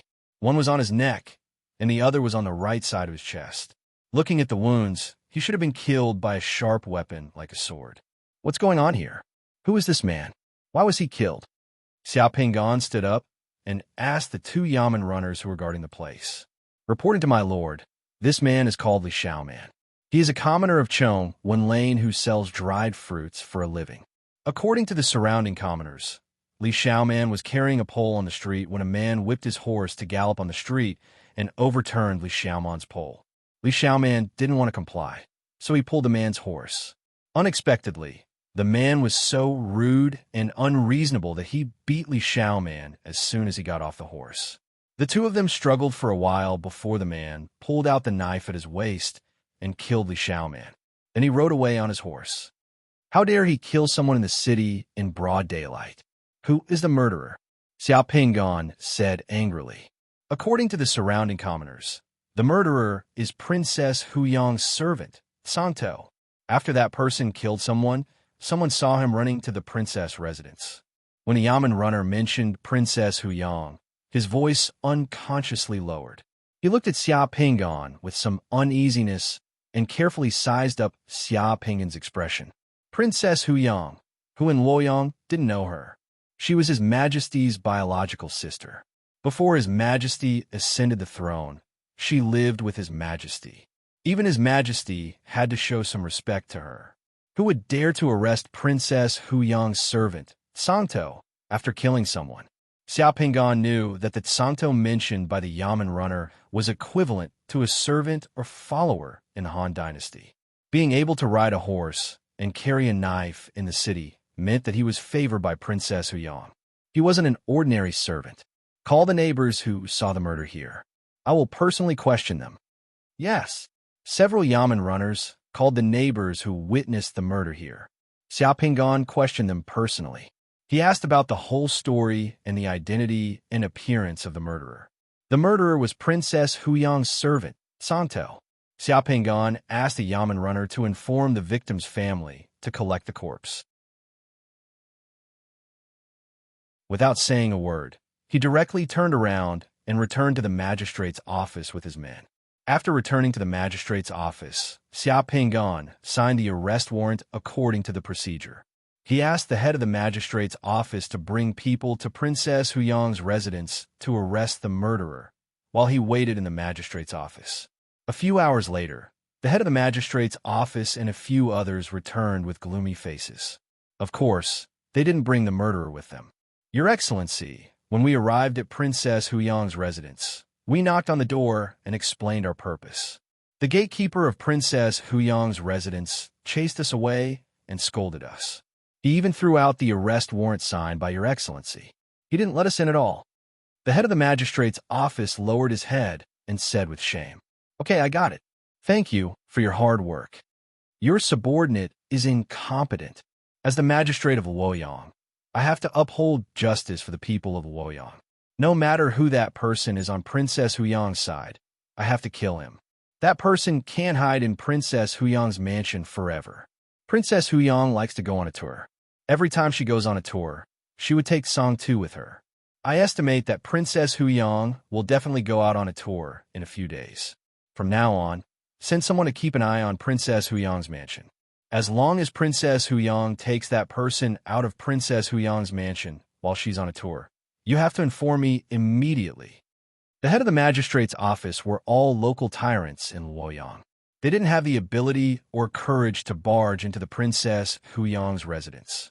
However, it wasn't difficult for them to keep an eye on every move of the Princess Huyang's residence. The Yamen runners were already filled with anger at the Princess Huyang's residence. When they saw that Xia Ping'an wanted to severely punish Santo, who killed someone in Princess Huyang's residence, they bowed and accepted the order. They patted their chests in front of Xia Ping'an and promised that as long as that person dared to leave the Princess Huyang's residence, they would definitely let Lord Dong know. Xia Ping'an waited in the magistrate's office. He took the time to sharpen the Han sword on his body until it was so sharp that it could be used as a mirror. Seeing that Xia Ping'an was sharpening his sword, the Yamen runners were all filled with enthusiasm. This wait lasted for 5 days. On the morning of the 5th day, a Yamen runner quickly rushed to the magistrate's office to report that Princess Huyang was out on a tour today with a large number of attendants. Santo, who killed someone a few days ago, had also followed Princess Huyang out of the Princess Huyang's residence. Yamen runners, follow me to hunt down the murderer, Xia Ping'an shouted in the court. He wore the sharpened Han sword on his waist and took the lead, striding out of the magistrate's office. Seeing that their superior was so awesome, how could the Yamen runners in the magistrate's office shrink back? They all shouted and brought their sticks and swords. More than 10 people valiantly followed Xia Ping'an out of the office. Half an hour later, on the main street of Luoyang, Xia Ping'an intercepted the carriage of Princess Huyang and her entourage. Seeing that Princess Huyang's carriage was approaching, Xia Ping'an stood in front of the carriage. He took out his Han sword and drew a line in the street in front of him. The tip of the sword rubbed against the stone slabs on the ground, creating a trail of sparks. Xia Ping'an shouted, "Luoyang is to arrest the murderer. Anyone who dares to cross this line and offend the magistrate's office is an accomplice of the murderer. Kill without mercy." Xia Ping'an's kill was truly seething with killing intent. Seeing the Luoyang magistrate coldly staring at him with a sword and a large group of Yamen runners standing in front of him, the coachman of Princess Huyang's carriage was so scared that he broke out in a cold sweat. He hurriedly pulled the reins of the carriage. "Dong Xian, how dare you block my carriage?" The curtain of the carriage was lifted, revealing the face of a domineering woman adorned with jewels. Princess Huyang glared at Xia Ping'an fiercely. "What do you want to do? Do you want to rebel?" Xia Ping'an glanced at those people behind Princess Huyang. Sure enough, he saw a man's face change. That man's appearance was exactly the same as that of the murderer described by those witnesses. Judging from his expression and appearance, that man was the murderer. Princess Huyang, as a relative of the emperor, you don't know how to uphold the laws of the great Han dynasty. Instead, you cover up for your men to commit murder, harm the common people, and trample on the laws of the country. I, Dong Xian, will let you know what the laws of the great Han dynasty are. Xia Ping'an's words were filled with righteousness. Princess Huyang's expression changed upon hearing Xia Ping'an's words. She choked. Xia Ping'an pointed his sword at the head of the Princess Huyang's residence and sternly shouted, "You, get off the horse." The murderous Song, too, had a guilty conscience. When he heard Xia Ping'an shout, his murderous aura hit him in the face. The horse under him was startled and retreated. The man was so frightened that he fell from the horse. Xia Ping'an rushed over, and before the man could get up, he chopped down with his sword and directly cut off the man's head. He was beheaded on the street. The surrounding people were startled. Seeing Xia Ping'an kill her head of the Princess Huyang's residence on the street, Princess Huyang's face turned pale. She screamed and directly hid in the carriage. "Dong Xian, you wait. I'm not done with you." Princess Huyang hysterically shouted in the carriage. She turned the carriage around and left from the other side. "Go and report to Li Xiaoman's family." The murderer of Li Xiaoman has been killed by this official. A life for a life. The case is closed. Xiao Pinggan ordered the Yamen runner to report to the victim's family. Yes. The Yamen runner looked at Xiao Pinggan with admiration and then went to report to the victim's family. Not long after Xiao Pinggan returned to the government office, the victim's family, parents, wife, and 2 children, came to the government office in person with tears on their faces. They kowtowed to Xiao Pinggan to express their gratitude. Just after Li Xiaoman's family left, a eunuch came to the government office with an imperial edict. His Majesty had decreed that Dong Xian, the magistrate of Luoyang, should enter the palace for an audience. Xiao Pinggan tidied up his clothes and followed the eunuch into the palace. In the garden of the palace, Princess Huyang was weeping in front of a man in an imperial robe. "Uncle One, before you became the emperor, our family was in decline, and I was the only one who took care of my mother. I had to worry about everything at home and outside. I had suffered all kinds of hardships, but I was still worried about you every day. I thought that I could live a good life after you became the emperor, but now that you are the emperor, I was bullied on the street. I don't want to be a princess anymore, sob." Lucio looked at her sister helplessly and could only say, "Don't worry, elder sister. I've already asked someone to ask Dong Xian to come see me. Today, I'll definitely avenge you." In a pavilion in the garden of the palace, Xiao Pinggan saw Lu Xiu, the martial emperor of light, and Princess Huyang, who was wiping her tears and glaring at him. Lu Xiu, the martial emperor of light, was handsome and his eyes were bright and sharp. At the sight of Xiao Pinggan, Lu Xiu's face darkened at once. "Dong Xian, how dare you hit the carriage of Princess Huyang? Guards, take Dong Xian out and behead him." "It's easy for your Majesty to kill me, but can you let me say something before you kill me?" Xiao Pinggan said calmly. "Well, what do you want to say?" "Your Majesty, you've recovered the country of the great Han dynasty and rejuvenated your virtue. You're a mighty lord of the generation. However, Your Majesty, you allow your slaves to kill the common people and trample on the laws of the great Han dynasty. How can Your Majesty govern the country and support the people? I don't need Your Majesty to kill me. I beg to commit suicide." Xiao Pinggan finished speaking loudly. Then he clenched his teeth and lowered his head to hit the pillar in the pavilion. His face was covered with blood at once. Lucio was shocked and quickly asked the eunuchs beside him to pull Xiao Pinggan back. Lucio glanced at Princess Huyang and sighed softly. "Today, as long as you kowtow and apologize to Princess Huyang, I'll forgive you and let this matter drop. I don't know what to do. Why should I apologize to Princess Huyang?" Xiao Pinggan straightened his neck and refused to comply. Seeing this, Princess Huyang didn't expect that Dong Xian wouldn't even be willing to apologize. She simply couldn't get out of this embarrassing situation. She cried at the side and said, "When Uncle Wen was still a commoner, you could protect the people around you and prevent the officials from coming in to arrest people.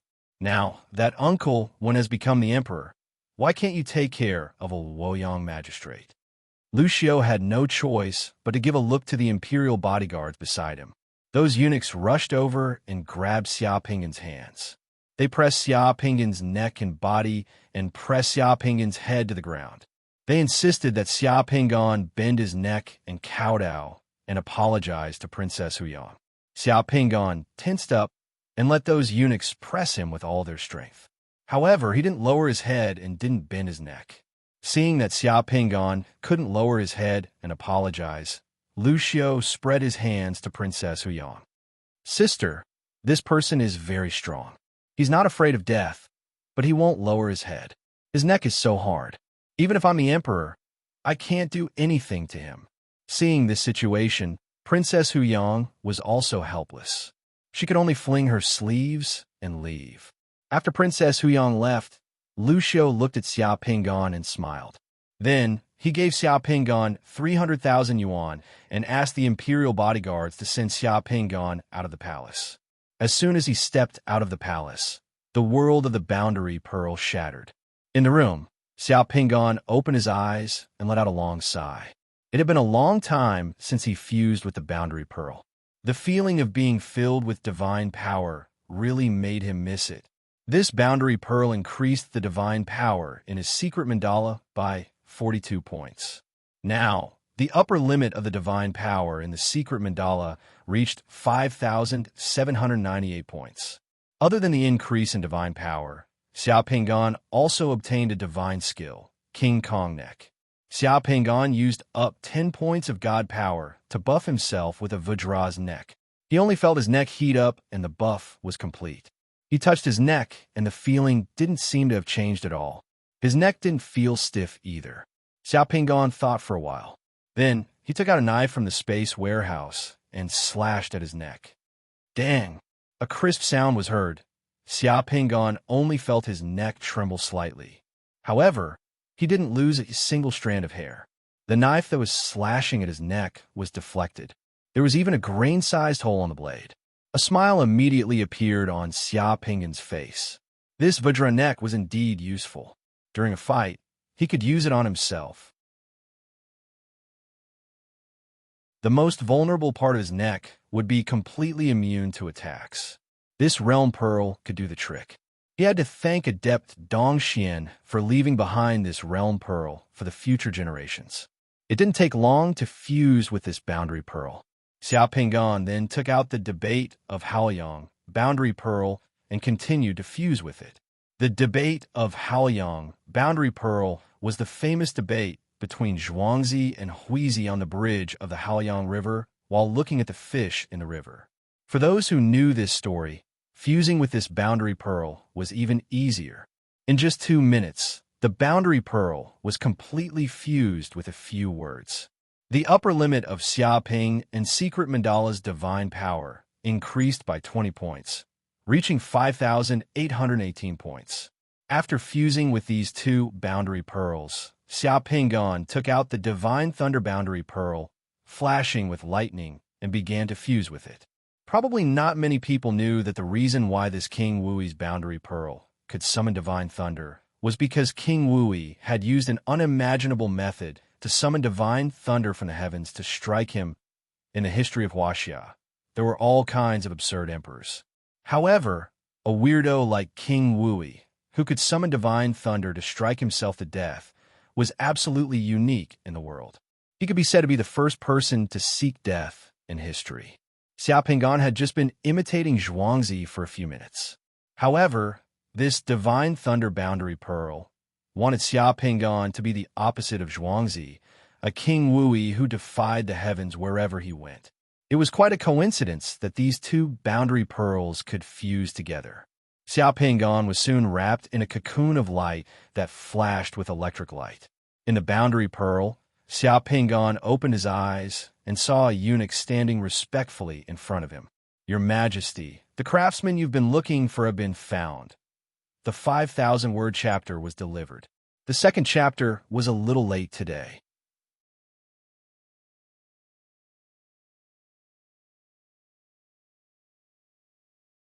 Chapter 350.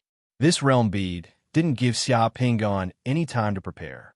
As soon as Xiao Pingan opened his eyes, he was faced with a choice. Why did he recruit those craftsmen? Ordinary people would definitely be dumbfounded after fusing with this realm bead, because no one would be able to guess Wui's mind. Inside the palace of the Shang dynasty's capital, Yin City, Xiao Pingan followed the palace attendants and saw the craftsmen he had recruited. There were about 50 of them. They stood in 2 rows and looked at Xiao Pingan nervously as he walked out of the palace.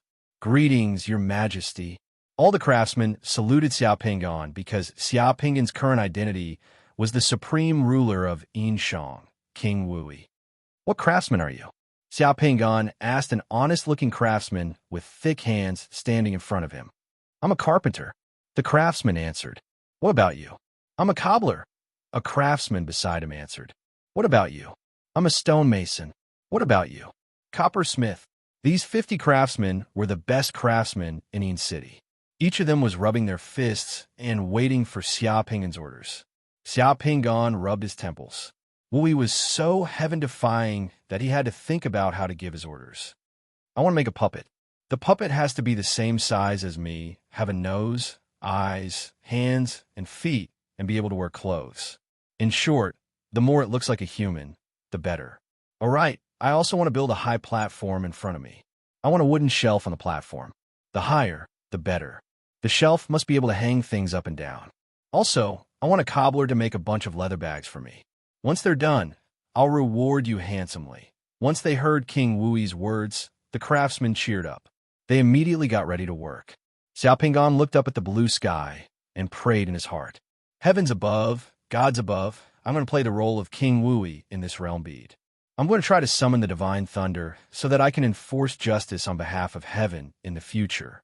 At the same time, I can also warn the world to respect the heavens and love them.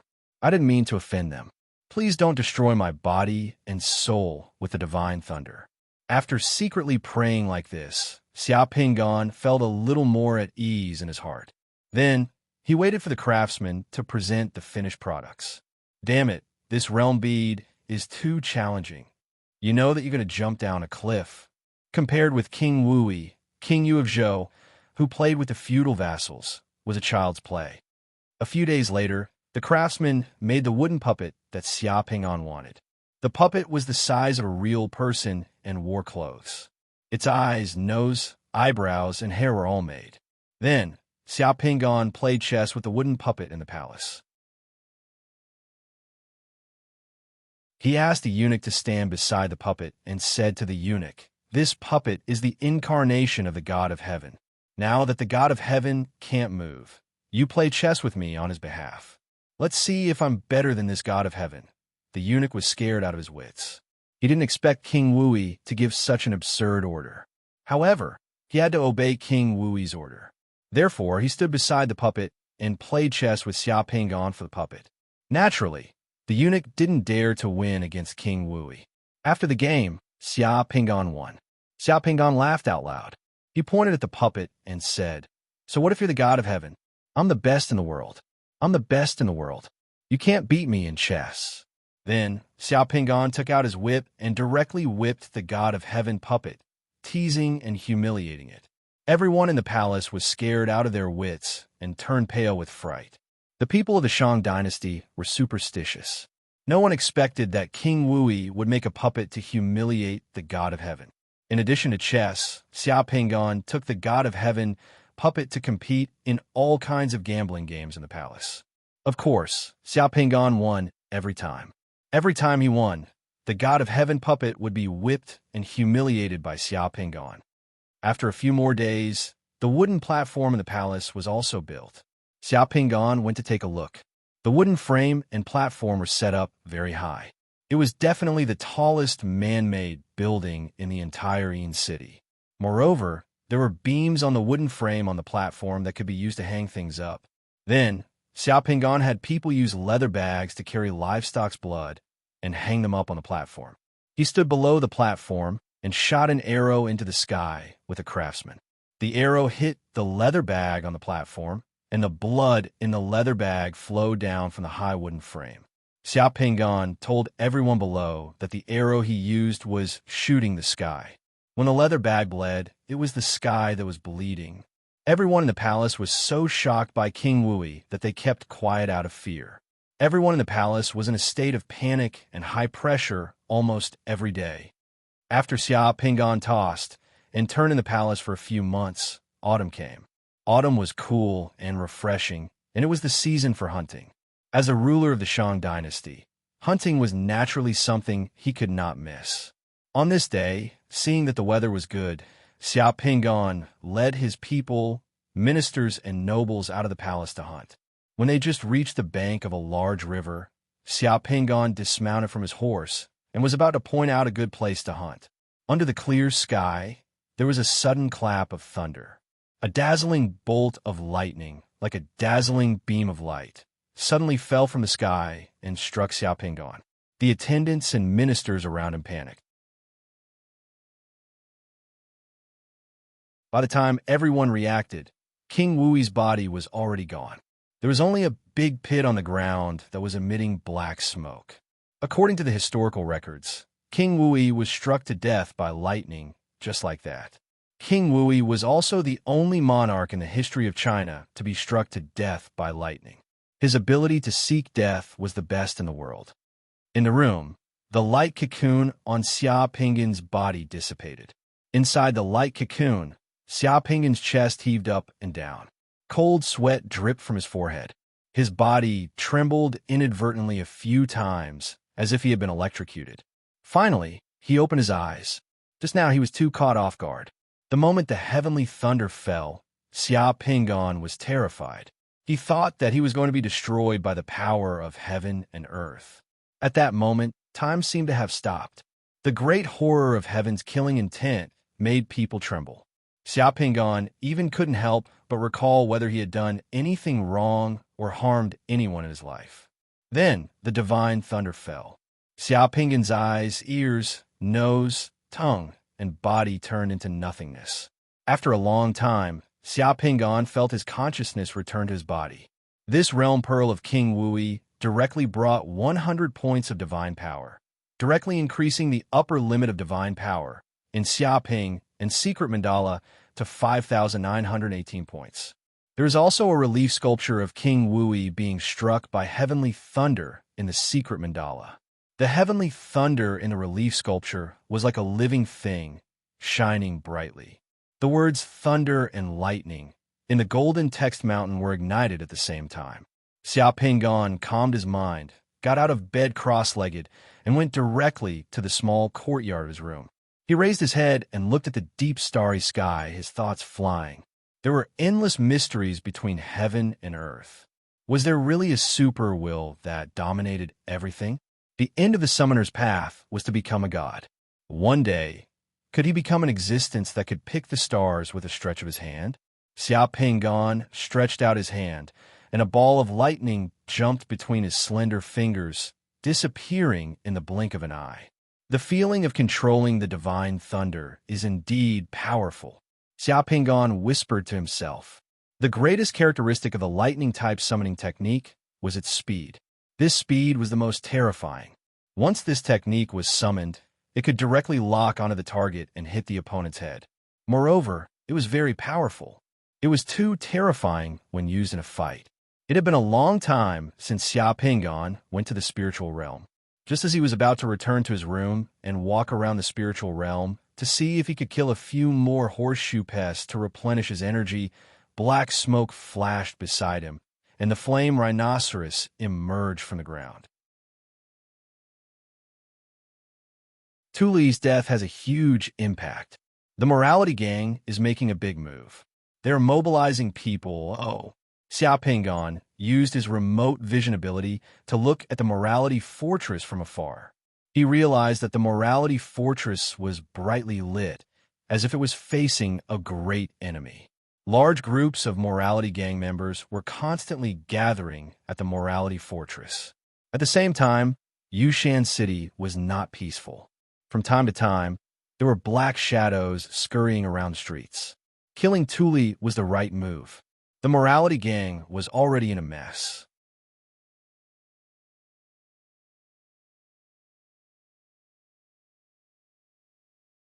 Chapter 351.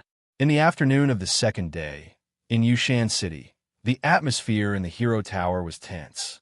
Outside the Hero Tower, 1,000 disciples from the Righteous Sect and the Fire Dragon Pavilion each stood guard outside the Fire Dragon Pavilion.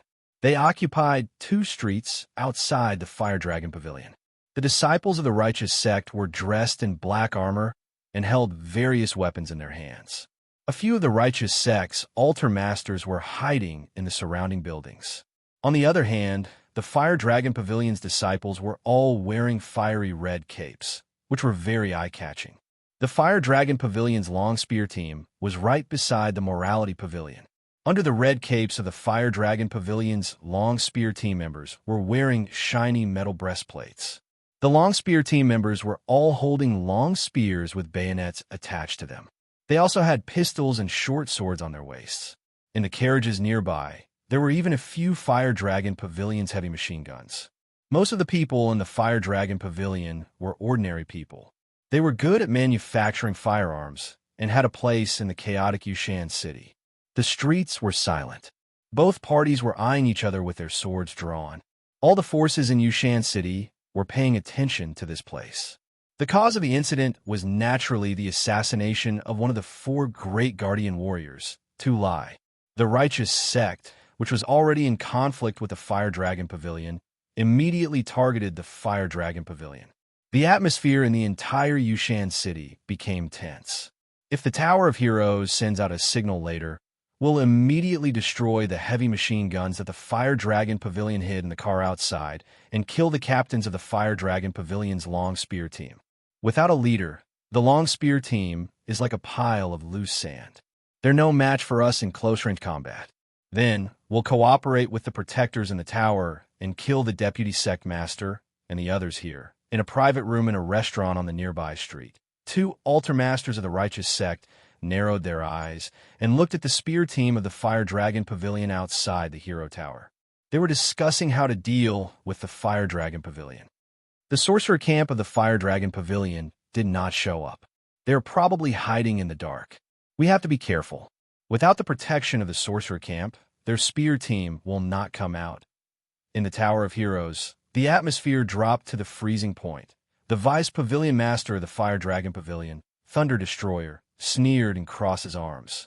He looked at the two guardians of the Morality Pavilion sitting across from him and refused to budge an inch. Do you really think that the Fire Dragon Pavilion is a pushover? You want to blame Tuli's death on us? You want to force us to give in on the mine and monopolize the silver mine? What evidence do you have to prove that Tuli's death is related to the Fire Dragon Pavilion? As long as you can produce evidence, everything can be discussed. Secluded Mountain also has its own principles. If you don't have evidence, then what you said just now is just a fart.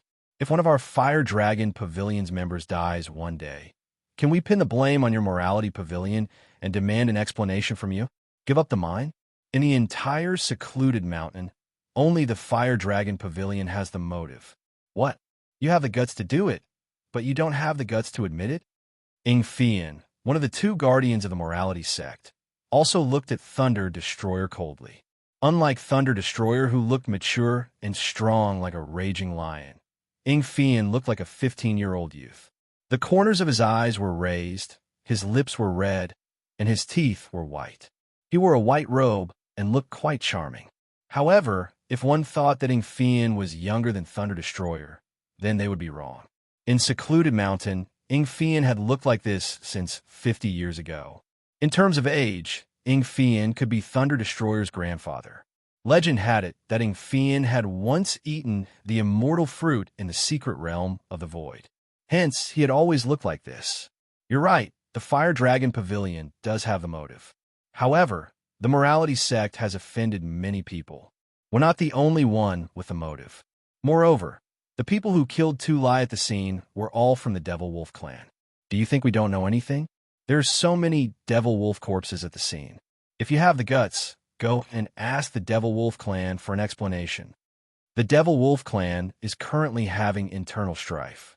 Many Devil Wolf warriors and Devil Wolf sorcerers have been banished to Secluded Mountain City. Those Devil Wolves can be hired as long as there are benefits. Do you really think we'll be fooled by such petty tricks? I'll say it again. Where's the evidence?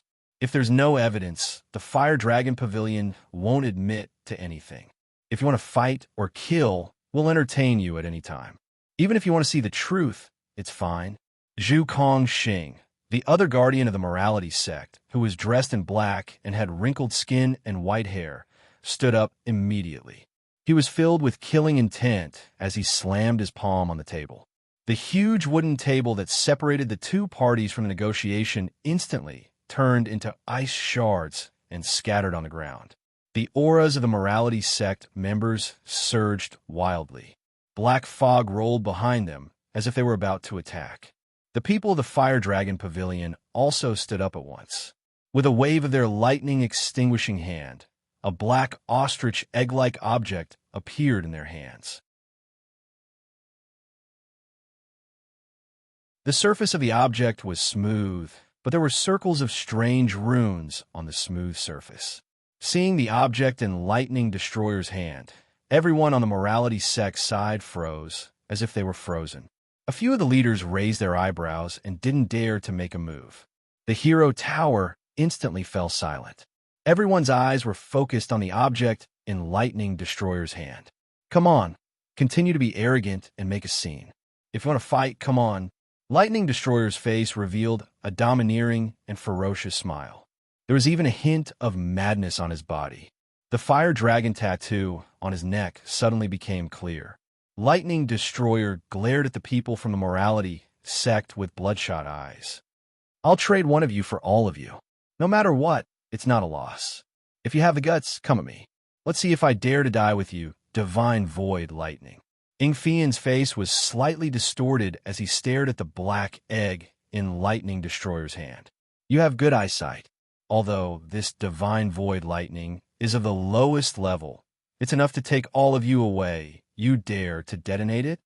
The Fire Dragon Pavilion doesn't have as many summoners or martial artists as you do. We don't have any other skills, but we do have a lot of people who don't care about their lives. If I die, the Fire Dragon Pavilion has a lot of people who can take over the position of Deputy Sect Master. You'll know if I dare to do it or not after you try. Lightning Destroyer laughed wildly. He looked around at his followers who came to the Tower of Heroes to negotiate and asked loudly, "Brothers, do you dare to die with me? We're willing to die with Deputy Sect Master and pave a way out for our brothers." A few of Miele's followers stepped forward and yelled. Then they unbuttoned their clothes, revealing the explosives strapped to them. The summoners and experts of the Righteous Gang were shocked by Lightning Destroyer and his followers. None of them dared to make a move. At this moment, a rumbling sound came from outside the Tower of Heroes. The entire Tower of Heroes seemed to be shaking. A team of 1,000 Tauren warriors wearing thick metal armor and wielding shiny heavy axes suddenly walked over from the distant street in unison. These Tauren warriors were all tall and strong. Their weight, combined with the weight of their armor and weapons, easily exceeded a ton. 1,000 Minotaur warriors rushed over in unison, no less than a train. The entire ground was trembling. After the orcs, another 1,000 Naga warriors came from another direction and blocked the street on the other side of the Tower of Heroes. In the sky, a giant black snake that was 70 to 80 meters long suddenly flew over. When it reached the top of the Tower of Heroes, the giant snake twisted its body and turned into an old Naga mage wearing a long green robe. The Naga mage stuck out his tongue, and his hoarse voice resounded above the Tower of Heroes. The silver mine at Longmu Valley was first discovered by us beastmen. Why don't we discuss how to divide the silver in the mine today? All the factions and people in Yushan City who were paying attention to the Tower of Heroes were shocked. They didn't expect the orcs to intervene at this moment and officially announce to the Righteous Gang and Fire Dragon Pavilion that they wanted to get their hands on the silver mine at Longmu Mountain. The negotiations between the Fire Dragon Pavilion and the Righteous Gang suddenly became complicated. Outside the Tower of Heroes, with the addition of the orcs, the confrontation between the two factions suddenly became three. The situation instantly became complicated. At this moment, Xiaopingan was no longer in the city. Instead, he appeared outside the city at Longmu Valley, which was near the silver mine that the three factions were fighting over. He was sizing up the Righteous Gang's silver mine. Today's Chapter 2 is a little late.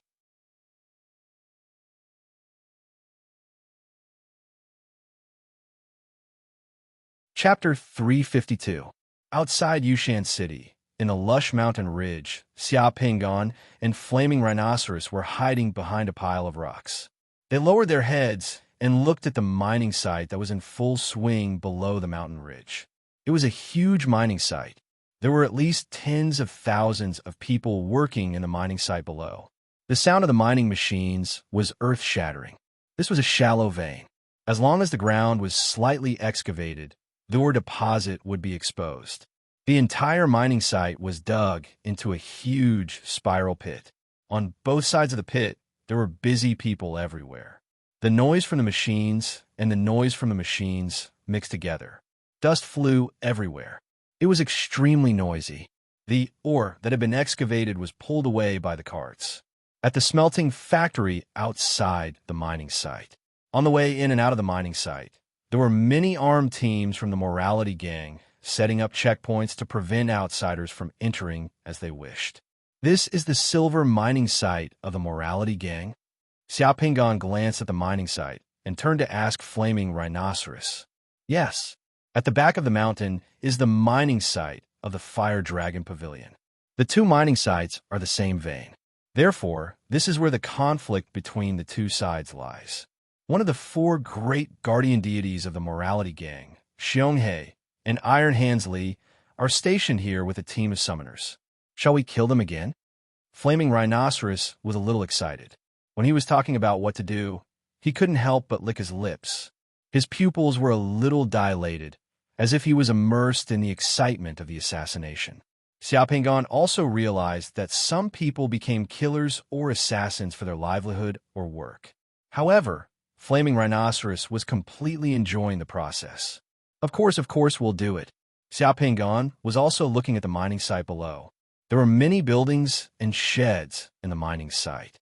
As he didn't know if there were any summoners below who had the remote viewing ability, he didn't rashly use his remote viewing ability to search. Instead, he used his sight to determine the target. Where do Xionghe and Iron Handsley live? Do you see that 3-story building with a blue roof with a courtyard at the edge of the mine? Flame Rhinoceros pointed at a building on a hillside at the edge of the mine, more than 2,000 meters away. Xionghe, Iron Handsley, and the summoner who is stationed at the mine are usually in that small building. Occasionally, they would come out to patrol. The temporary houses at the edge of the small building are occupied by the armed mine guards from the Morality sect. During the day, they would be very lax. After hearing Flaming Rhinoceros's words, Xiaopingan also saw the blue-roofed building and the houses below it. That place looked like a military camp. Beside the building, there were many simple buildings, which should be the living area of the miners. In the daytime, the armed guards of the mining site didn't become idle. On the contrary, the people around the blue-roofed building and the houses were very lax. Some people were lying under the shade of trees, sleeping, chatting, and catching fleas on their bodies. They didn't make any preparation at all. Just as Xiaopingan was sizing up that place, a door on the 3rd floor of the blue-roofed building opened. A man casually draped in a black fur vest walked out of the room. He scanned the mining site from the walkway outside the building. Seeing that the mining site was safe, the man stretched himself and returned to the room. That man is Xionghe, one of the 4 great guardian warriors of the Morality Gang. He's also a summoner of the 5 Suns realm. Flaming Rhinoceros explained, "Let's not talk about anything else. As long as one of the 4 great guardian warriors of the Morality Gang is killed, the Morality Gang will definitely be in chaos. If 2 of them are killed, the Morality Gang will lose 3 of its 4 great guardian warriors." Xiaopingan only scanned the mining site below and instantly made a decision. He came up with a plan of action in his mind. "Kill him," Xiaopingan said as he used a tree branch to draw a line on the ground. He explained the plan of action. "Use your earth elemental technique to bring me to the entrance of the building. I'll deal with the 2 guards at the entrance and then charge into the room upstairs to kill Xionghe. You hide in the dark and support me. I, Iron Handsley, and the rest will be left to you. We only have half a minute to act. After half a minute, no matter what the situation is, we will immediately retreat from the original path. If there are any unforeseen circumstances, we will retreat separately and meet again in Yushan City. What do you think?" Xiaopingan's plan of action seemed very daring. He wanted to attack the building in broad daylight and kill the 2 great guardian warriors of the Morality Gang. This plan of action was definitely not thought of by normal people. Without any preparation, it seemed risky, but the chances of success were very high. "All right." Flame Rhino nodded and didn't say anything else. He grabbed Xiaopingan and used Earth Elemental Technique to sneak towards the building at the edge of the mining site. Every time Flame Rhino used Earth Elemental Technique, Xiaopingan would think of 2 Xingsuan from the Investiture of the Gods. Earth Elemental Technique was really hard to guard against. At least for normal summoners, there was nothing they could do. The 2 of them entered the mining site and went directly to the building from the underground. The people in the mining site and the building didn't notice anything unusual. There were two summoners of the morality gang guarding the entrance of the building. The two summoners weren't thinking about their posts. Instead, they were chatting casually in a low voice. "What do you think is the situation in the city? I heard that something happened in the gang last night. Tu Lai was assassinated by a demon wolf hire by the Fire Dragon Pavilion. I don't know, but I think we'll have to fight with the Fire Dragon Pavilion sooner or later. A mountain can't accommodate two tigers. There's only one silver mine, and our mine is going to be dug together with the Fire Dragon Pavilion's mine. Didn't the mages of the Fire Dragon Pavilion come to our place 2 days ago? This isn't a good sign. Sigh, it's a pity that the gang leader isn't here." The two enforcers and the managers are hesitating. "If the gang leader was here, I think we would have already started a war with the Fire Dragon Pavilion. Don't talk nonsense. What's there to be afraid of?" The two summoners guarding the entrance were chatting. They didn't notice that two little turtles with snake heads and turtle bodies had silently crawled out from the ground behind them. The two little turtles silently crawled behind their feet and bit their heels at the same time. In an instant, the two summoners were frozen from their heels to the tips of their hair. The best part was that the two little turtles bit at the right time when the two were talking about a sensitive topic and took the initiative to end the topic. Even if there was an expert in the building who could hear their conversation, it wouldn't be strange if they suddenly stopped talking at that moment. As soon as Black Tortoise made a contribution, in the next second, Flame Rhinoceros and Xia Pingan suddenly emerged from the ground. Xia Pingan's face was wearing his Desert Bandit wolf mask. Xia Pingan didn't even think as he rushed upstairs with his fastest speed. Xia Pingan activated the Lotus Flower Step skill. The golden lotus flower beneath his feet flashed. Noiselessly, with a single step, he crossed over 30 meters from the courtyard of the small building and arrived downstairs. With the second step, the lotus flower beneath his feet flashed again. Xia Pingan's body rose from the ground. Like lightning, he directly crossed over to the third floor from the courtyard and appeared outside the room where Xionghe had appeared earlier. From here, he could finally clearly hear the movements in the room. Hearing the sounds coming from the room, Xia Pingan revealed a strange expression. After that, Xia Pingan didn't break the door open. Instead, he took 2 steps forward and gently pushed the door open. The room was luxuriously decorated, but the atmosphere was foul. A large group of people were gathered around a table. Their eyes were wide open and bloodshot as they stared at the dice rolling on the table. One of the righteous gang's 4 great guardian deities, Xionghe, was boldly sitting in front of the table.